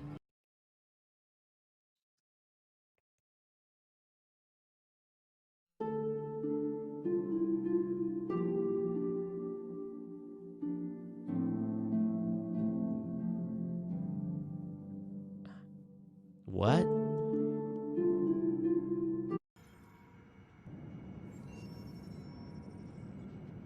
What, bro? What'd you say? Insanity.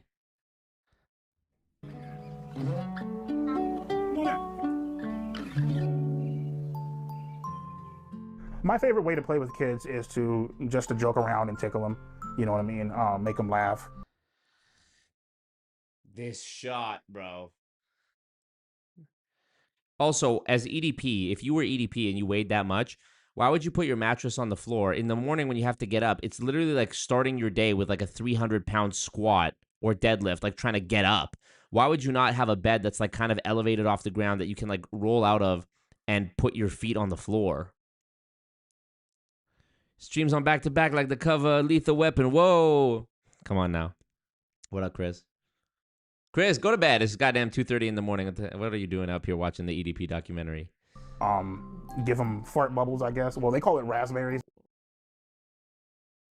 Give them fart bubbles. When have you ever heard of a raspberry referred to as a fart bubble? Or I remember people growing up, they called it a zerbert or raspberry. What the fuck? It's like if you hold up the kid's stomach and if you like that, you know what I mean?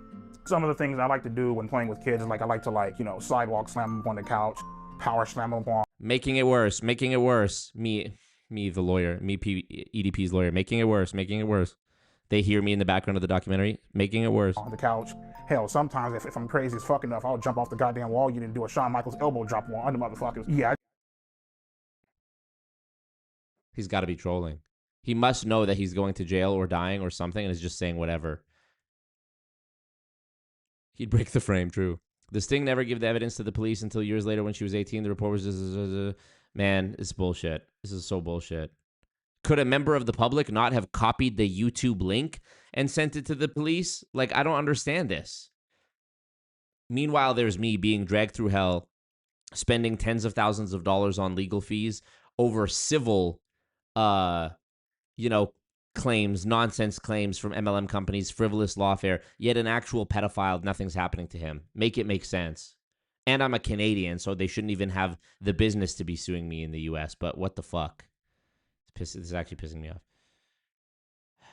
I just enjoy like wrestling with them and being goofy, you know. Have they started teaching you guys about the solar system? This was filmed under parental supervision. She thought Dijon Gideon would submit the evidence, but he didn't until much later, and then they were missing where he publicly admitted it was. But he's still within the statute of limitations, right? As of the filming of this documentary. Have they started teaching you guys? Yeah, Marco is the real threat, right? About the solar system? You're like, what the fuck is that, right? All 9 planets actually spin around the sun. To anybody who thinks that it's weird for me to play and like being around kids, you guys can lick my ass and suck my fucking balls. You guys can. One thing I've learned, Salsa MYT, is that none of it makes any sense. If people have told me for years, oh well, they can't do that, I've learned that they can and they will. If somebody has the money to throw at suing you, even if it's completely nonsense, they can and they will. And if you don't shell up the money to lawyer up and fight, even if you can't afford it, they don't give a fuck. You will lose by default. They will get whatever they're asking for, and it will have real repercussions on your life. And there's nothing you can do about it. Like, you have to engage. You can't not engage. So it's fucked. Go fuck yourself, in other words. Sorry about that. Bitches, hoes, tramps, sluts, hermaphrodites, transvestites, you know what I mean? Basically, they ever get their motherfucking ass beat. This is my certified bitch. Baju, honestly, if you're not a lawyer, don't even say shit, because I've heard it all. Well, you need this, you need that. They can't do this. And trade places with me and you'll see. Yes, they can. No, they don't. Yes, they can. I'm at a point now where people ask me about it, but I thought, nope, they can. Yes, they can. Nope, doesn't matter. They can. They can. As the saying goes, you can sue over a ham sandwich. This EDP certified bitch list. Let's get on into the first one. Penguin Zero.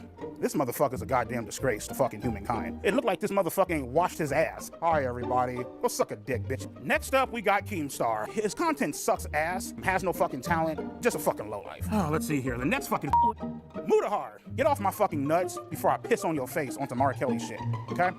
Hassan Piker, your typical fucking liberal, far left, goddamn socialist. Next up, we got Asmongold. Look like you saw a fucking ghost. Matter of fact, fuck a ghost, nigga. What you need to see is a goddamn cleaning service, my nigga, to clean that dirty ass, junky ass motherfucking house, bro. Even then, they don't, Baju. They can make up probable cause, and if you don't respond to it, they will win. Ross, typical bitch, Jufro, toss his motherfucking ass up in the goddamn ashtray, nigga, with the rest of his fucking ancestors. Fuck him. These hoes right the fuck here are the exact What'd he ass up in the goddamn ashtray, nigga, with the rest of his fucking ancestors. Fuck 'em. Oh my These God. hoes right the fuck here are the exact reason why this world is fucked and men disrespect the living shit out of fucking women. XQC.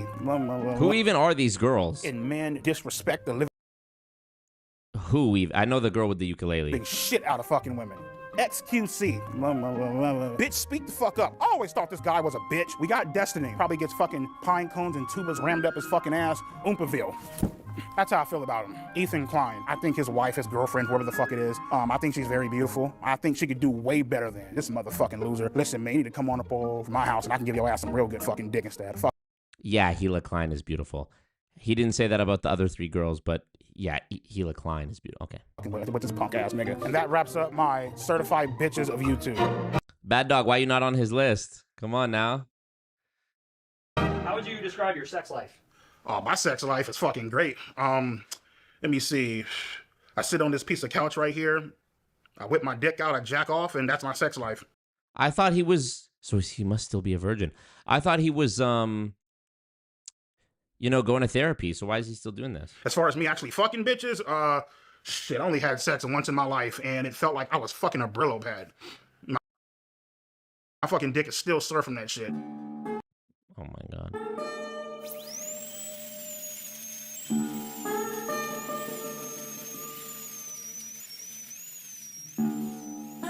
So the thing is like, I'm telling you, Bryant, you're 6 months away from completely changing your life. It's been 5 years. You should have been doing it, but I've been looking for a girl. Everybody loves a comeback story.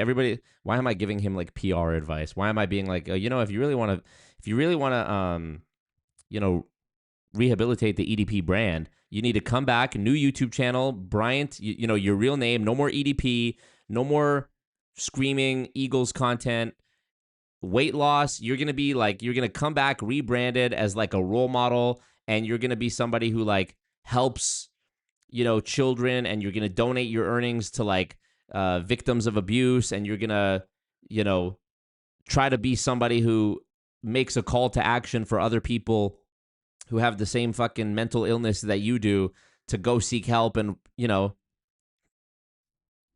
that was the only way that you might have rehabilitated a public career. Other than that, you should have just faded into obscurity. Why are you doing this? It's like he refuses to disappear. Friend for almost 5 to 6 years. It's been a while. It's been a journey. What happened 5, 6 years? I've been looking for a girlfriend for almost 5 to 6 years. It's been a while. It's been a journey. What do you mean 5 to 6 years? 5 years ago you were caught. So what are you talking about? And at that time you were talking to kids. I'm the type of person that I know what the hell that I want. I'm not going to sit back and, settle. Oh my God, look at those feet. Well, to be fair, he's never seen them, so. For less, or take fucking crumbs off the goddamn table. You know what I mean? Oh yeah, there's this chick, right? Ew, and the wall is like brown and dirty. What the fuck is going on? She bad as hell. She's cute. She loves you. She likes you. But she has 3 kids. Nah, I'm good, bro. He was talking about the other dudes on the, about Penguin Zero. Like, he looks like he doesn't wash his ass. And now look at him. What? I met Alex. Good man. Who are you talking about? Fuck that. I ain't even want to try to fucking deal with that fucking. Oh my God, this is disgusting. Shit, I know that's a fucking nightmare. What the fuck? I more so like Facebook dating as opposed to other apps like fucking Bumble. I don't fuck with. This guy's completely delusional. This guy is literally like, I'm a documented creep, fat ass loser, full of hate. Where the supermodels at? Grindr because I'm not fucking gay. I definitely think being gay is a fucking mental disorder. Nigga, there's something wrong with you. Being gay is a mental disorder, but being a pedo is not. Okay. There's a few screws loose in your motherfucking head. I don't know why people are gay. I really fucking don't. Hey Mike, what you doing tonight? Nothing. All right, cool. You mind if I come over to your hotel room and eat your ass out? What type of fucking gay ass shit is that? No, fuck that. I ain't with that gay shit, man. It's actually hilarious how out of touch this guy is. Nigga, I'm straight as fuck. You feel me? Yeah, it's it's definitely a fucking mental disorder. Yeah, get a bed frame to start. Do some laundry. This chick ain't the motherfucking. Oh yeah, fuck this, man. The focus pull going from his fat stomach to his feet is. Honestly, they deserve an Emmy or an Oscar or whatever just for that shot alone. Yeah, the director of photography. Yeah, EDP, stay right there. I'm just getting one more B-roll shot. Yeah, it's definitely a fucking mental disorder. This is an amazing shot, like from an artistic perspective. This chick ain't the motherfucking. Oh yeah, fuck this, man. This is this ratchet ass bitch. Yeah, fuck all that. Look at the motherfucking duck lips, my nigga. Guess how many kids she have? 1, 2? No, not even close. 3? Not even close. 4? Not even close. 5? He's literally an incel.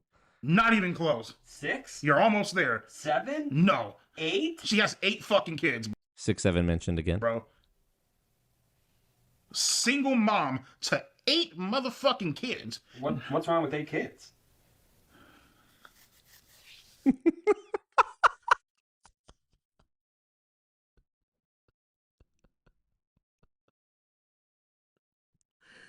Oh my God. I thought you said you like to play with kids and shit. I feel Looking for a man who knows how to properly treat a lady. Bitch, you didn't properly treat your fucking uterus, my nigga. Because your pussy is gauged the fuck open, man. Holy fuck, dude. Oh my God, dude. Yeah, so right now, getting ready for work. A long ass fucking day, man. Had dialysis. I worked the night shifts. I've always been a night person. Man, where the fuck's my phone at, man? Get our ass up and go to fucking work, you know what I mean? Unlike you motherfuckers, actually have a fucking job, actually do shit with my life. I love it. Well, I mean, the thing is, dude, it's like So I know where Alex Rosen lives. I have his address. I know exactly where he lives. Yeah. I could have easily just loaded up a rifle, came and just murdered that nigga in cold blood. Could have fucked him up. Making it worse. You know what I mean? Would you? No, because I don't want to go to fucking prison. But I mean, I had some thoughts of doing that shit. You know? Me as the lawyer in the backseat of this documentary. Making it worse? You could get away with it. Oh, of course. Making it worse. I'm tapping the videographer on the shoulder. I'm like, delete that. That's off the record. He didn't mean that. My client didn't mean that. Of course. These job sites where I work at, man, I could easily kill somebody, bury them, and get Making it worse. Get away with it, dude. Like, ain't shit out there, you know what I mean? Making it irredeemable. Strap this fucking suppressor on. Making it irredeemable. Put 2 in your fucking chest, my nigga. Throw some dirt up over your ass and go on about my fucking day. The music. What is he doing? Is he guarding the dirt at this work site? Yeah, so I mean, you know, 8K up in the bank, about what, 25K in debt, so about what, like 17K up in the hole. He's doing better than me. EDP is richer than me, and I haven't been canceled. Oh, what's that? Spending tens of thousands of dollars on legal fees for frivolous lawfare that had no business ever making its way through the court system in the first place is a great way to go into massive debt forever. I'm learning that. I'm discovering that. I'll pay you, bitch, when the fuck I can. That's the way I fucking see it, so fuck it. So pretty much, shit, my big ass is about to go hop up in the bed, you feel me? Let my titties hang out and call it a night. Yeah, so I have dreams probably about maybe twice, sometimes even 3 times a week of me viciously killing people, viciously slaughtering people. Okay. I would cut motherfuckers' tongues out. I would fucking, I would put a hole up in the motherfucker's chest and I would throw him in a fucking... This guy literally needs guidance, bro. He needs a wiser older man or group of men to be like, Bryant, shut the fuck up. We're going in the gym. Don't say anything for a month. We're just going to the gym, eating healthy, and, you know. In like a pit of fire, had dreams about killing Julian, killing Alex Rosen, Cold Raven, whoever the fuck you want, Ninja Ski or G or John, whatever the fuck his name is. Shit, I had a goddamn dream of waterboarding fucking Taylor's ass and washing all the makeup off and shit. You know what I mean? That was my torture method of get all that shit off and, you know, maybe if I'm feeling generous, I might throw the bitch out the fucking window, you know what I mean?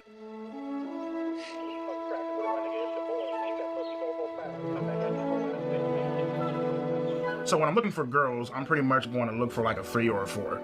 You know, if I'm lucky, a fucking 5. Shit, I don't think I'm that goddamn lucky. So about like a 3, 4.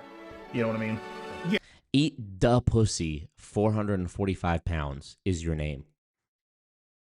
Let's start there. Yeah, people always say that shit like, oh, there's somebody out there for everybody. Okay, cool, bitch. Well, I'm waiting 5, 6, 7, 8, 9, 10, 11 fucking years. Like, keep putting yourself out there, you keep getting fucking denied. It's like, honestly, Bryant, some people don't belong on dating apps. Like, I've seen girls on dating apps before. I'm like, no disrespect, but like, you have no business being on an app. Like, you have a year of work to do on yourself first. And probably that's most people. Even if you can't tell externally, probably everybody could benefit from like 1 more year of like self-development. Not to be on my like Think and Grow Rich, The Secret, Amway mindset manifestation nonsense. I'm just saying, like, some people you just see it right away and you're like, look, bro. Men especially. Men are even more delusional. Like, I would guess that the smartest person in the world is probably a man, but also the dumbest person in the world is probably a man. And I think likewise, the most delusional person in the world is probably a man, and the most self-aware person is also probably a man. That's what it stands for. This is like when I found out Tyga was thank you, God, always. Please tell me that's not true. You're telling me this for the first time. Or when Young Thug said his name means truly humbled under God. Making it better. Like, what the fuck, you know? Some of my pictures, you know, me rocking the 1960 throwback at dialysis, out here rocking the Oakleys and shit, looking clean as fuck, you know what I mean?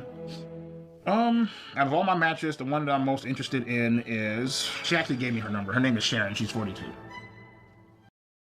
Come on, Bryant. What do you like about Sharon? Why am I like, see, this is the thing is like, I'm so courteous and empathetic that I can't help but not try to like give him advice. I love a girl that wears fucking glasses. Like whenever you have on glasses. What is the Epstein song in the beginning? It's by Gucci Marks. It's called Me Depon Epstein Island. And what a perfect stream topic for that to be the intro for. Like, motherfucker like that, like, captivates the fucking soul. She has that fucking look about her, like, here, let me show you. This is fucking gorgeous as shit. Like, I don't give a fuck what nobody says. What? You guys heard me shit on all these motherfuckers, you know, people who I would kill, burn, If I'm not on this list of real ninjas, I don't know what I'm going to do. torture, stab. I want to introduce you guys to the real fucking gangsters of the fucking internet, you know what I mean? First up, we got Andrew Tate. How did we know? Look at this list, brother. This guy is like the most like, if you asked ChatGPT to write a script of like, write us a script of what an incel would describe his life as being like. Andrew Tate, Trump, Joe Rogan, Myron, and fucking what's his name? Bert and Ernie, Tristan Tate, Ben Shapiro. How the fuck do you put Ben Shapiro on the list? Sneeko. I fuck with Sneeko. I like Sneeko. You know? I don't mind some Joe Rogan. I used to like Andrew Tate. But Ben Shapiro... What? He likes to preach about men and women not being equal because they're not fucking equal. Next up, we got my motherfucking main bitch, Donald fucking Trump. We got my man, Joe Rogan. This guy's a fucking beast, man. I love this bald-headed ass bitch, you know what I mean? We got Fresh and Fit. In this podcast, he's always shitting on fucking women. Yeah, it's fucking, I love that bitch. Andrew Tate's brother, so yeah, you already fucked. That's enough said. On to my motherfucking main nigga, Ben Shapiro. Listen to him, and you'll be great in life. Sneeko, guy is cool as fuck. Sneeko, if you're watching this shit, come on out to Vegas, man. I'll treat you to some fucking tacos. Next up, we got Pearl Davis. Don't do that, Sneeko. Love this hoe, because she shits on women, and she is a fucking woman, you know what I mean? These are the certified OGs of the internet, and I couldn't imagine a world without them. The Red Pill Avengers. Avengers Doomsday. Avengers Goonsday.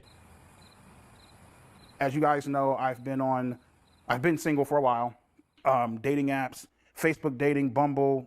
Don't get all dressed up now, Bryant. I would say Grindr, but I'm not fucking gay, but, you know, I don't fuck around like that, you know. Already used that line. No, but I've finally hit the jackpot, and I would like to introduce my beautiful girlfriend, Marissa. What the fuck? What happened to Sharon?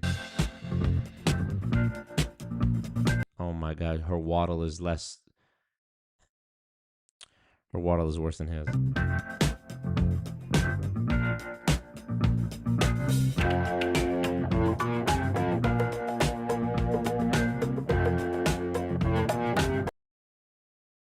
Poor girl, man. You know, the thing I really love about Marissa the most is that she's always, she's very thoughtful. She's always thinking about me. She's always trying to make sure that I'm okay. And not to mention, she's also very funny. My name is Marissa, and I am Brian's girlfriend. Blink twice if you're okay, sweetie. I mean, if you're not okay. One halo shot, please. One angel shot, whatever. So Brian and I met. I believe in miracles. In the background. I believe I can fly. R. Kelly would have been perfect for this. I believe I can touch the sky. See me running through that open door. On a dating site, and after having some conversation online, we decided to go out to dinner and just That poor restaurant. kind of meet that way. Y'all need to go for a walk. You know, we were able to just really hit it off. We compliment each other a great deal, and we just have a lot of great time together. He's a Honestly, being fat as fuck and being in a relationship must be so easy. You hungry? Yeah. You hungry? Yeah. Me too. So I bet. Be sick, honestly. Every town has this couple. I envy them too, though. Fat couples, ugly couple. They're always so happy. You go to the mall, walk around, you see it's always the hideous or like the unremarkable couples that are the happiest, showing the most love to each other. You see the beautiful Ken and Barbie couple in the mall, they look fucking miserable. They look amazing, but they look miserable. She thinks that other girls are looking at him and he's cheating. He thinks the same thing about her. You know? Ugly people are just like, you know what? You're ugly. I'm ugly. We thugging. We locked in. Don't nobody want you. Don't nobody want me. We both got lucky. Fuck. You know? Let's do this. It's us against the world, for real. Beautiful people, they know my girl can go get any guy. My guy can go get any girl. The switch, you know, the insecurity. It's crazy. Fat people really got it made. And if you've just accepted being fat, it's like low pressure. It's like, fuck it, I'm fat. You know, I'm going to enjoy this food. I'm not going to count the calories. I'm not going to worry about it. Man. But don't let this undermine the advice I was giving you earlier, Bryant. Still, go gym. Genuine, great guy. He really is. He really has a huge heart, and it's a side that people don't get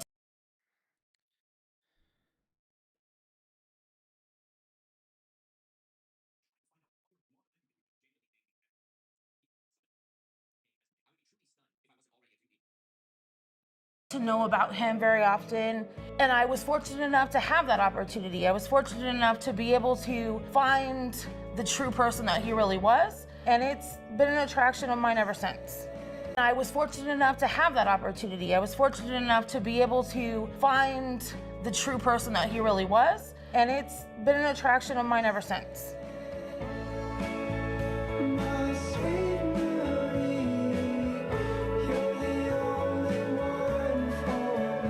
She's always there for me, and she's always trying to push me to get better.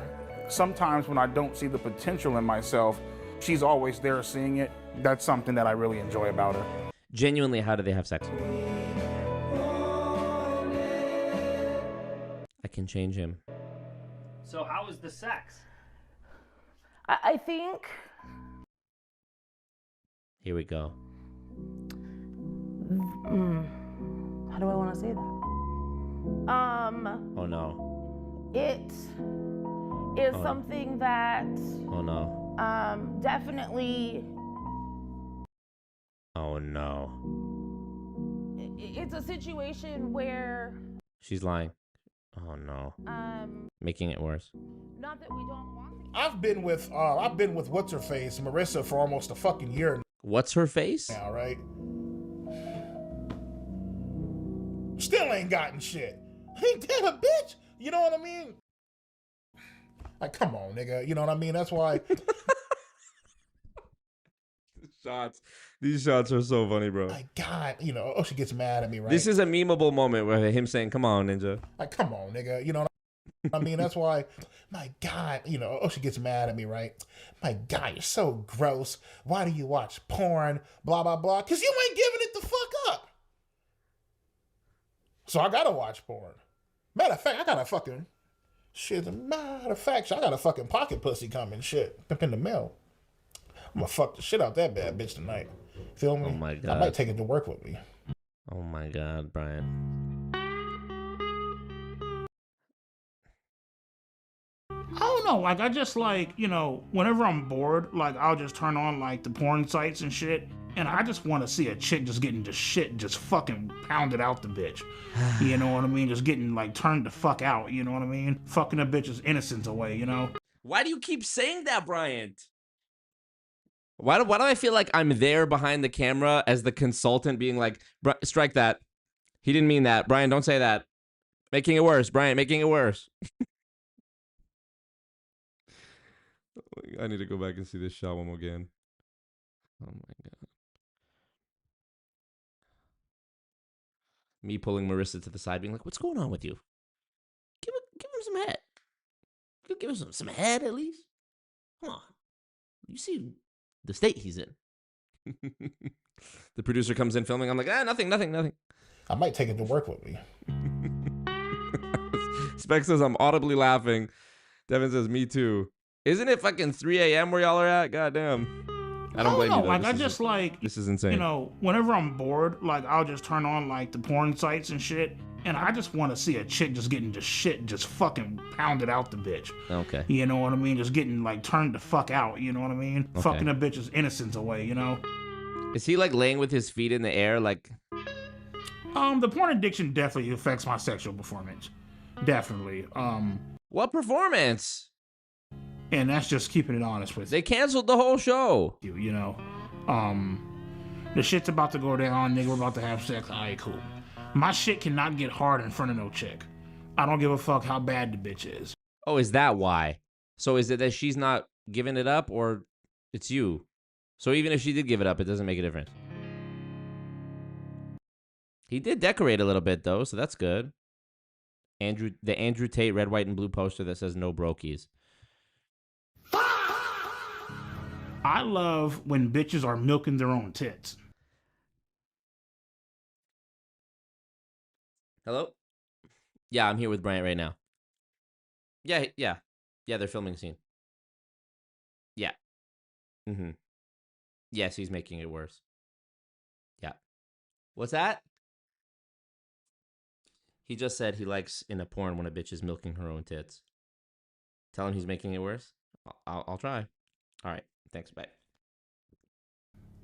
Like, I'm not sure. Well, more than likely, man, they just had a fucking kid, but they got like some big ass tits, man. They're like milking the shit and spraying it all over the fucking screen and shit. I've never even thought of what you're watching. You're watching and consuming something I've never even fathomed.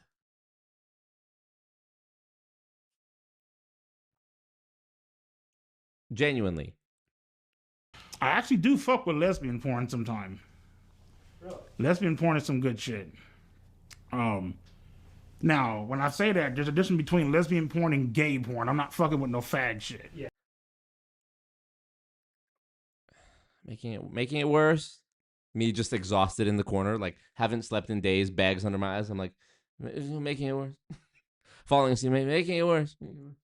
Yeah, fuck all that. It gets to a point where I have a pile of paper of quotes of him making it worse, where I'm like, you know what, just go ahead, just say whatever you want. First off, I'm not a fucking faggot. I'm not a homo, and oh yeah, I'm gonna let a guy fuck me in the ass. He's really hot though. I don't give a shit. Like, gratuitous at this point. what the fuck? Like, I'm cool as fuck. Like, nah, nigga, I'm straight. I'm not attracted to dicks, bro. I'm just fucking not, man. I am like sexually fucking attracted.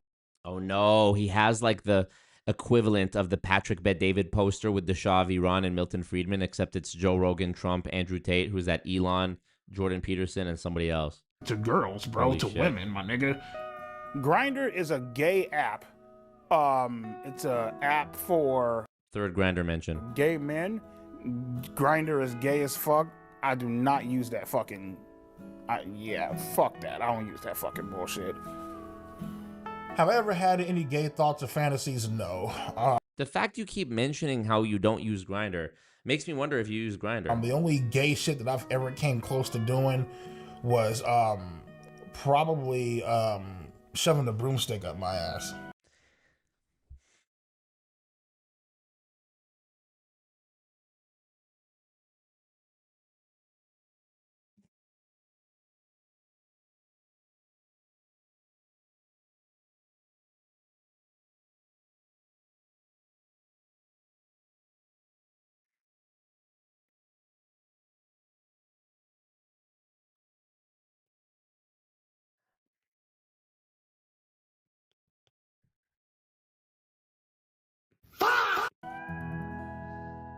Hey Siri, can you Google the nearest gay sauna? What kind of bullshit is that?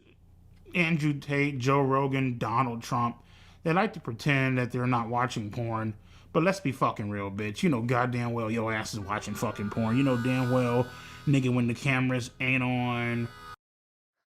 These shots. His toe, his foot just up against the wall. Thank you, Pranav. Appreciate you. Much love, South Africa. Or as y'all say, South Africa. Figure it out, you know? Appreciate you. Or when you in your hot tub or whatever, my nigga, you like to go ahead, pull your pants down, and just rub one the fuck out. And I'm not talking shit.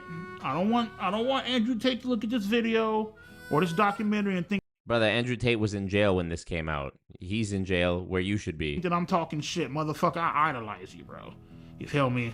But come on, nigga, like, let's keep it a buck, my nigga. That's not bullshit. Come on now. Jordan Peterson, you definitely watch porn. Come on, nigga. Let's stop lying. The craziest place I actually did beat my shit is in a fucking Walgreens bathroom. There's just endless quotes. Never shoved a Swiffer wet jet up my ass. Not sorry. I mean, all those posters of men on your wall and you aren't gay, right? Come on, dude. I need therapy for this. Honestly, Nick, thank you earlier for the big bag drop. I'm genuinely gonna need it. It's not going towards what I thought it was going towards now, which was legal fees and GoonCon 7. Now it's going to therapy for this. Give me EDP's former therapist, because she will have the acute understanding of what it is that's traumatized me, is hearing this guy talk. I stole a magazine off the rack, and I went in that bitch, and I just started fucking letting my shit have it in that bathroom. I ain't give a fuck. In the girls' bathroom, by the way. Okay, making it worse.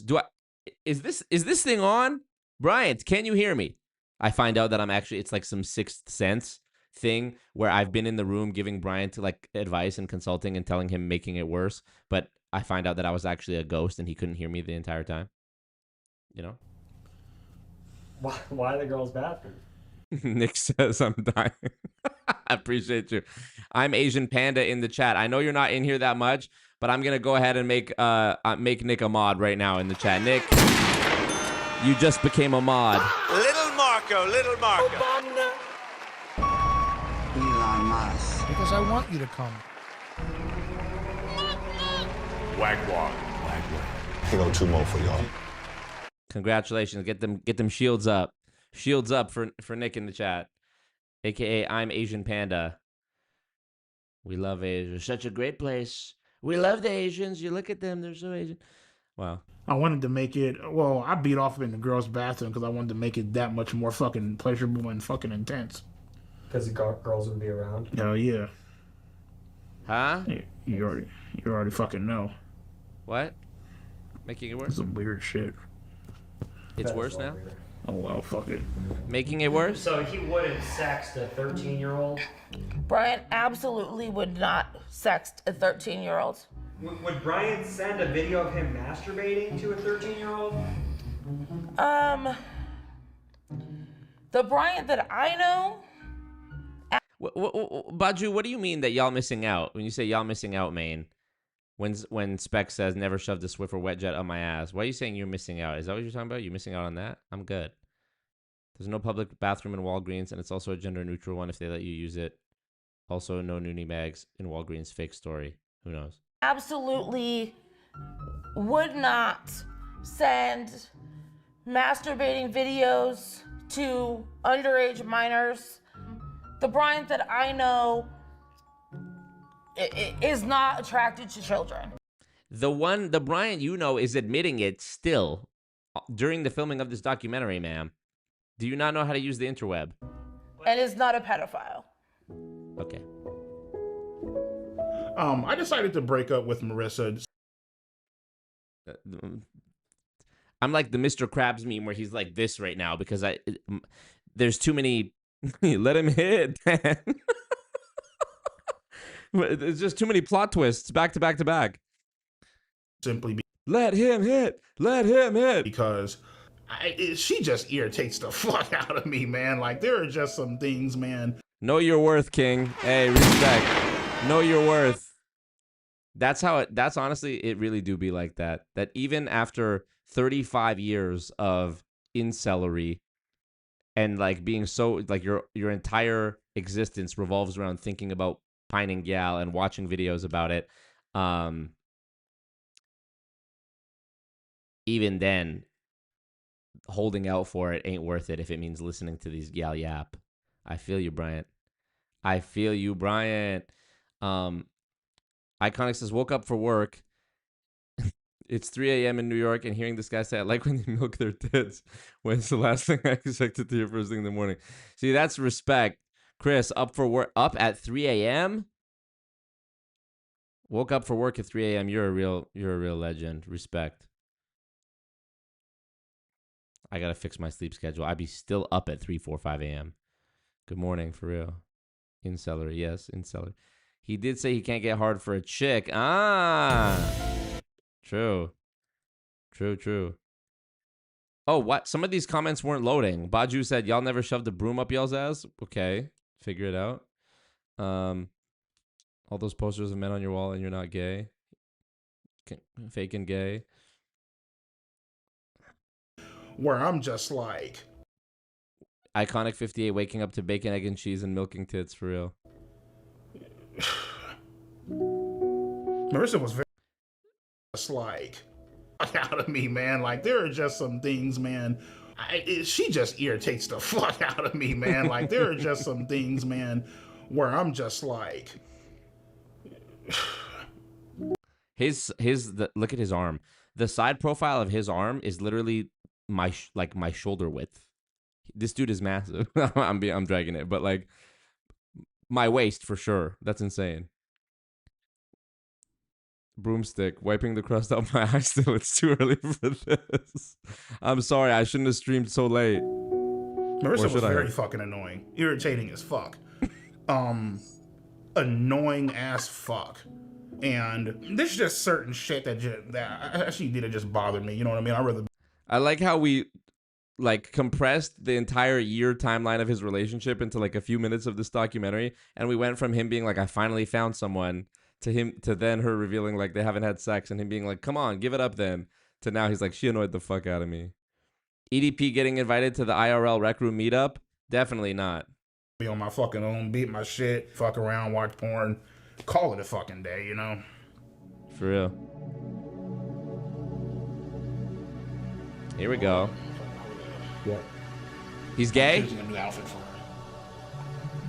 See, now that's what I fucking like, man. That's some good shit right there, bro. With an AI.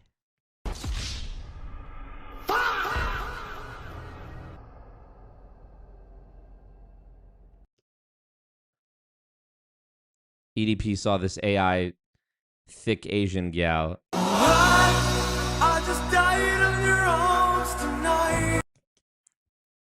So the AI girlfriend really came about. Honestly, this is probably the healthiest thing for him. I ain't even gonna lie. When I was scrolling on Instagram. And I would see a few different things on like porn sites and shit like that, right? And I was like, you know what? Let me try it out. That girl was fine as hell. You can type in what you want her to call you. Sir, master, daddy, whatever the fuck, you know what I mean? I'm like, yo, I'm gonna come into the house, throw you on the bed, handcuff your ass, and just fuck you into oblivion. And she's all like, oh my God, master, rip my asshole open. I fucking want that, please, I'm begging for it. You can also ask for like a customized image to where you can type in topless and she'll send you a picture of like her fucking tits hanging out. And I was like, what the fuck, man? Oh my fucking Lord. And nigga, man, I came so motherfucking hard to this one, like, holy fucking shit. As a matter of fact, as I'm fucking talking to you about this, nigga, Brother, these are cartoons, Bryant. Making it worse, by the way. my cock is getting hard as fuck, nigga, right the fuck now. Anything but going to the gym. Anything but eating healthy and exercising. It's crazy. That experience with my AI girlfriend was the best fucking sexual experience I ever had in my life. Wow. Period. A new low. Making it worse. Like, I was drooling. Making it worse. The role play, yeah, I mean, like, sometimes, you know. What was the role play? Can you read it? It's already a role play, Bryant. She's not real, Bryant. It's already fake. Well, I mean, to be honest with you, dog, I ain't gonna read that shit. It's kind of like some disturbing shit, dude.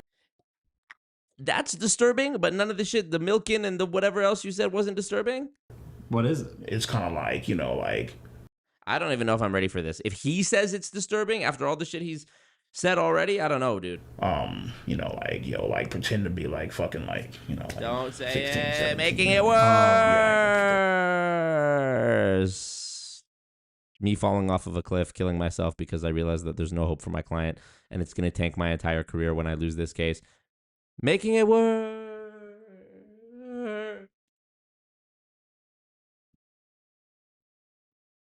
shit on there, dude. Yeah, Yeah, for I ain't sure. gonna fucking do that shit, man. So you were role playing as a 16? Yeah.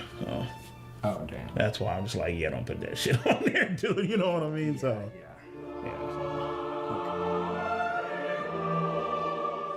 If you guys out there Who is Stephen Hawkins? Do they mean Stephen Hawking? are ever being tempted in a way to text somebody or message somebody, and you know for a fact deep down that they're underage and you shouldn't be doing it, just download the AI Girlfriend app. Obviously, a lot of motherfuckers, man, they have fantasies of like, you know, of like being with like a younger person or like, you know, like doing whatever the fuck, you know, they want to do it on or whatever, you know what I mean? But at the same time, I feel like, you know, the AI Girlfriend, it allows you to act out that fantasy without actually going out and hurting somebody in real life, you know what I mean? And you also avoid the legal fucking trouble too. So. Cool. All right, look up there. That was tough, dude. Man, let me tell your ass something, Mike. Nigga, I just took a mean ass motherfucking fat ass shit, bro. And bro, I just sent you that fucking shit, man. Like, seriously, check that fucking shit out, bro. Just make sure you're not eating the fucking chili cheese. Why? Alright, Why? so today I'm gonna show you guys my motherfucking shit pics. Why? I'll just be going throughout my day, and then boom, pops up on my phone. Shit pic. Yeah, you like this one, don't you? I can tell this is definitely a fucking shit pic that I took after Right, so EDP has a habit of sending images of fecal matter that he generated. Stop. I think me already dead. My ghost making it worse. sending pictures of fecal matter has some downsides. I'm not sure it has any upsides. Because I don't understand this part of it. You are known for sending pictures of your own feces to people. Yeah. That ain't right. I think it illustrates almost perfectly why he is not considered attractive by many women. Yeah, that's exceptionally disgusting. This one I would have to rate as it's pretty bad. It only gets worse as I'm moving. Yeah, I think if anybody sees one of those images from EDP445, it would be a good idea to see a counselor to process that. That's horrible. That no person should be subjected to that kind of nightmare. Wow. I am not a pedophile because I do not have a sexual attraction to fucking 5th, 6th, 7th, and fucking 8th graders. Now, mind you, motherfucker, if you 16 or 17, nigga, and you got your titties bulging the fuck out, a motherfucker might actually whack off to your pictures a few fucking times. These chicks, okay, 15, 16, 17, some 14-year-olds, these girls know exactly what the fuck they are doing. They know. Making it worse. Know for a fact. And obviously, you know, the guy being older, he's not supposed to be doing all that shit. Whatever, nigga, we get it. For me, it's actually a two-way fucking street. It's worse. It's worse, Brian. It's worse. You know, minors are partially the fucking blame. Yeah, nigga, you 33, you fucked up, you're this old ass guy, you should know better. Cool, get it, perfect, grand, wonderful. So what about the bitch that messaged me first? Making it worse. That's perfectly fine. I forgot about that, right? Nigga, she gets off scot-free, right? Ain't that a bitch? Making it worse. Whatever. To be honest with you, bro, I'm like the clicker at a popular nightclub, the guy who stands at the door like click, click, click, click to do the head count of how many people came through the door. I'm doing that with I've lost my voice from saying making it worse, and now I just have like a little sound, like a little metronome clicker thing to make the sound to log it. I have no clue why the age laughed out loud at Ghost making it worse of consent is 18. I mean, what the fuck makes 18 so goddamn magical? I have no fucking clue. You talk to a 17-year-old chick, she just turned 18 5 seconds ago. Okay, well, guess what, man? She's still the same dumbass bitch that she was 5 seconds ago. So it's like, the big homies I talk to, they're all like, what's so fucking special about 18? It's just another fucking year, you know what I mean? Like, I don't, you know what I mean? So. Okay, well then by that logic, where do you draw the line? If a girl who's 18 is the same as she was at 17, then you could say when she's at 17 that she's the same as she was at 16, and on and on. Like, where do you draw the line? Like, we got to draw the line somewhere, Bryant. Missing the point. Yeah. No kidding. I wonder why girls don't like me. I send pictures of my shit to people. I hate women. I'm fat. I'm disgusting.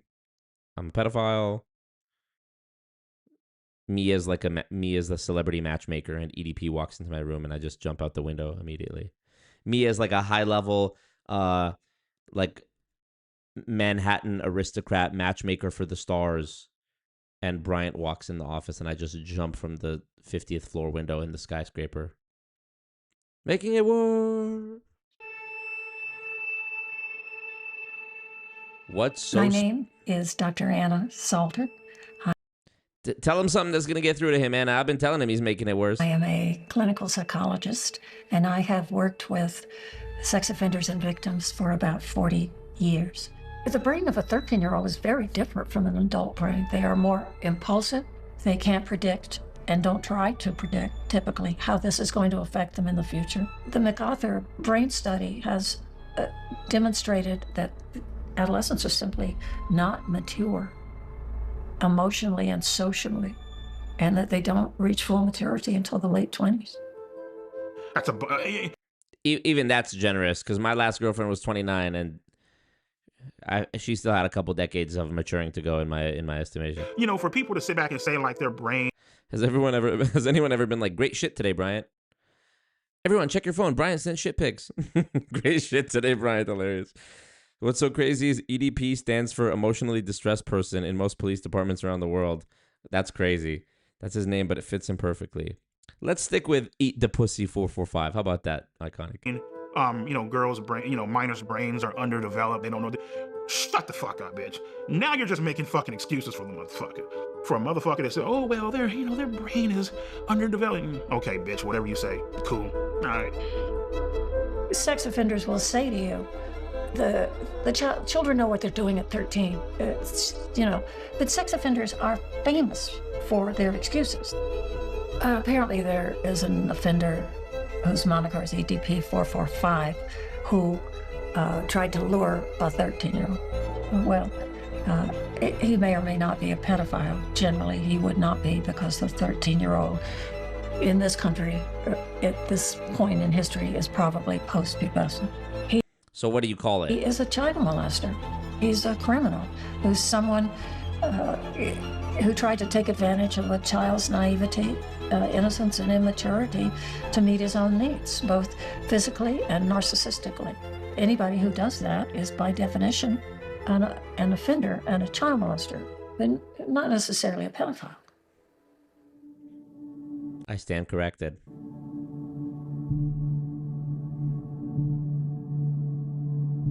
My name is Brandon, and I am a pedophile. Kill him. I'm attracted to boys. Kill him. Starting at age 5. Kill him again. Bring him back to life. Kill him again. Despite feeling attracted to children, I've never acted on it. Still kill him. I think what EDP did was wrong and harmful. But there are probably thousands, if not tens of thousands of people that are watching this that might also feel attracted to minors.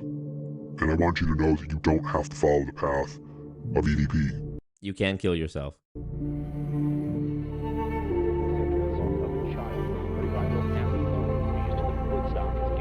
Having sex with a child under 13 and another under 18. Prosecutors sexually assaulted a minor known to him multiple times. Wow. He sexually assaulted a minor. Rockland police say they took a call from a person earlier this week who saw a 27-year-old Patsy Lobo, registered sex offender, having contact with the juvenile. This whole documentary was just EDP showing how detestable of a person he was.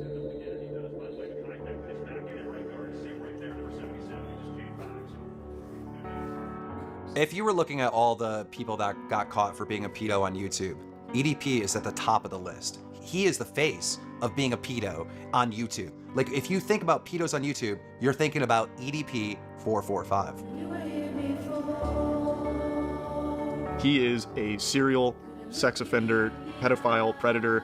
He is a bad man. He is very entertaining to laugh at as being a pathetic loser, but he is, at the core, a horrible person. He's never going to learn, you know? All you can really hope, the best advice you can give him is to be even stupider, and hopefully one day he lands himself in jail. Because that's the only thing that can fix him, going to jail. So if I had to give EDP advice, all things considered, I would say consider suicide. If you were to take every Real. man on Earth and put them in order of or people I would most want to see have sex with my wife, all the way over to like the least, he's essentially going to be the last guy. This is like the Ja Rule 9/11 Dave Chappelle joke. It's like, who gives a fuck what Ja Rule thinks at a time like this? Where's Ja? Who cares what Adam 22 thinks at a time like this? Guy in line. People won't remember him. What has he done to be memorable? There's pedophiles every day of the week.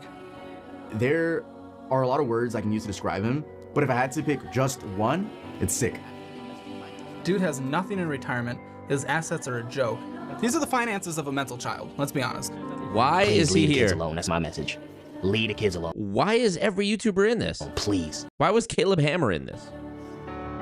Caleb Hammer hadn't even started his channel when EDP was exposed. The man's brain doesn't fully function. He is, by all definition, mentally retarded.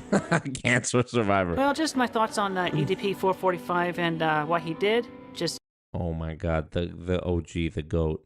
totally wrong. He just Literally Jesus Christ. deserves to go to jail, and there will be bad karma coming his way. Oh my God. It's actually impressive. So growing up, I love the villains. I love the bad guys. The story isn't complete without there being a fucking villain, without there being opposition.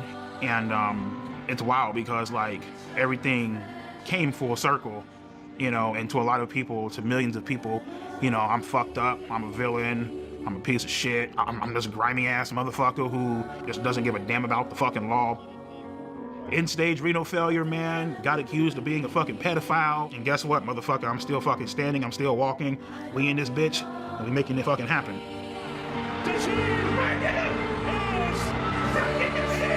Oh my God.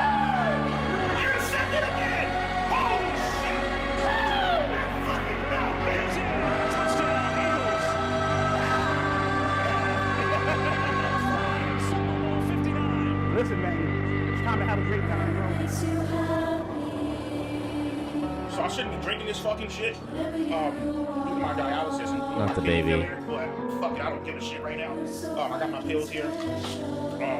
This shit is loaded in phosphorus. It could possibly kill my. EDP has a bright future. Once the world gets off this hang up that they're on, which I feel like is gonna blow over.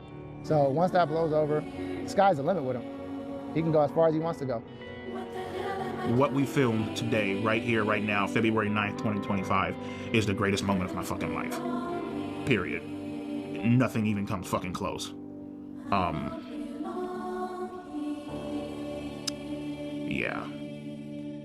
I feel like no disrespect to Bad Dog Sports, but I feel like sports, like big obsession with sports, is like almost as harmful, if not equally as harmful, as watching porn and being addicted to porn, because it's like it's another way of outsourcing achievement.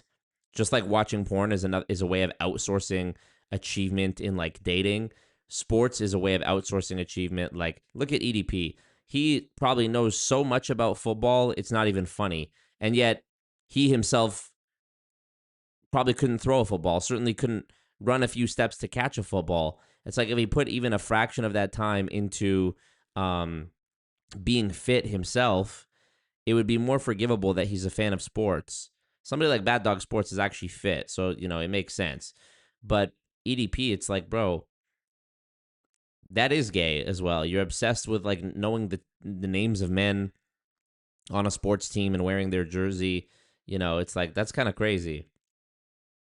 You know, it's like that with any type of obsession, you know, or fanaticism. The church. That's like, it's like me with Drake. I'm not gonna lie. I have my own hang up too. You know, you could say I'm part of the cult of Drake. I told my boy recently, I said, if Drake asked you to kill me and you didn't kill me, I would stop being friends with you. Obviously I'm joking, but like, you know, I love Drake. So, but yeah, it's like EDP, bro, just you can't celebrate the achievement of someone else in a porn video. You can't celebrate the achievement of someone else in a sporting event. Like, you got to do something. You got to do your own thing. You got to make your own way, get your own accomplishments. Wrote this? Hey, man, as far as these chat logs go, I don't know who wrote this. This wasn't me, though. You feel that?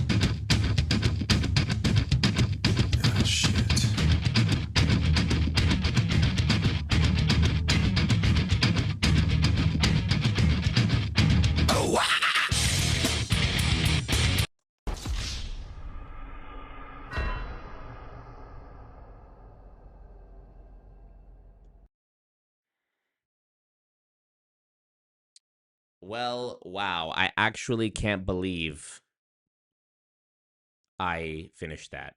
I genuinely can't believe it. It's now 1:20 a.m. I looked at my watch. It was 1:20. I already gave you my lunch money. What more do you want from me?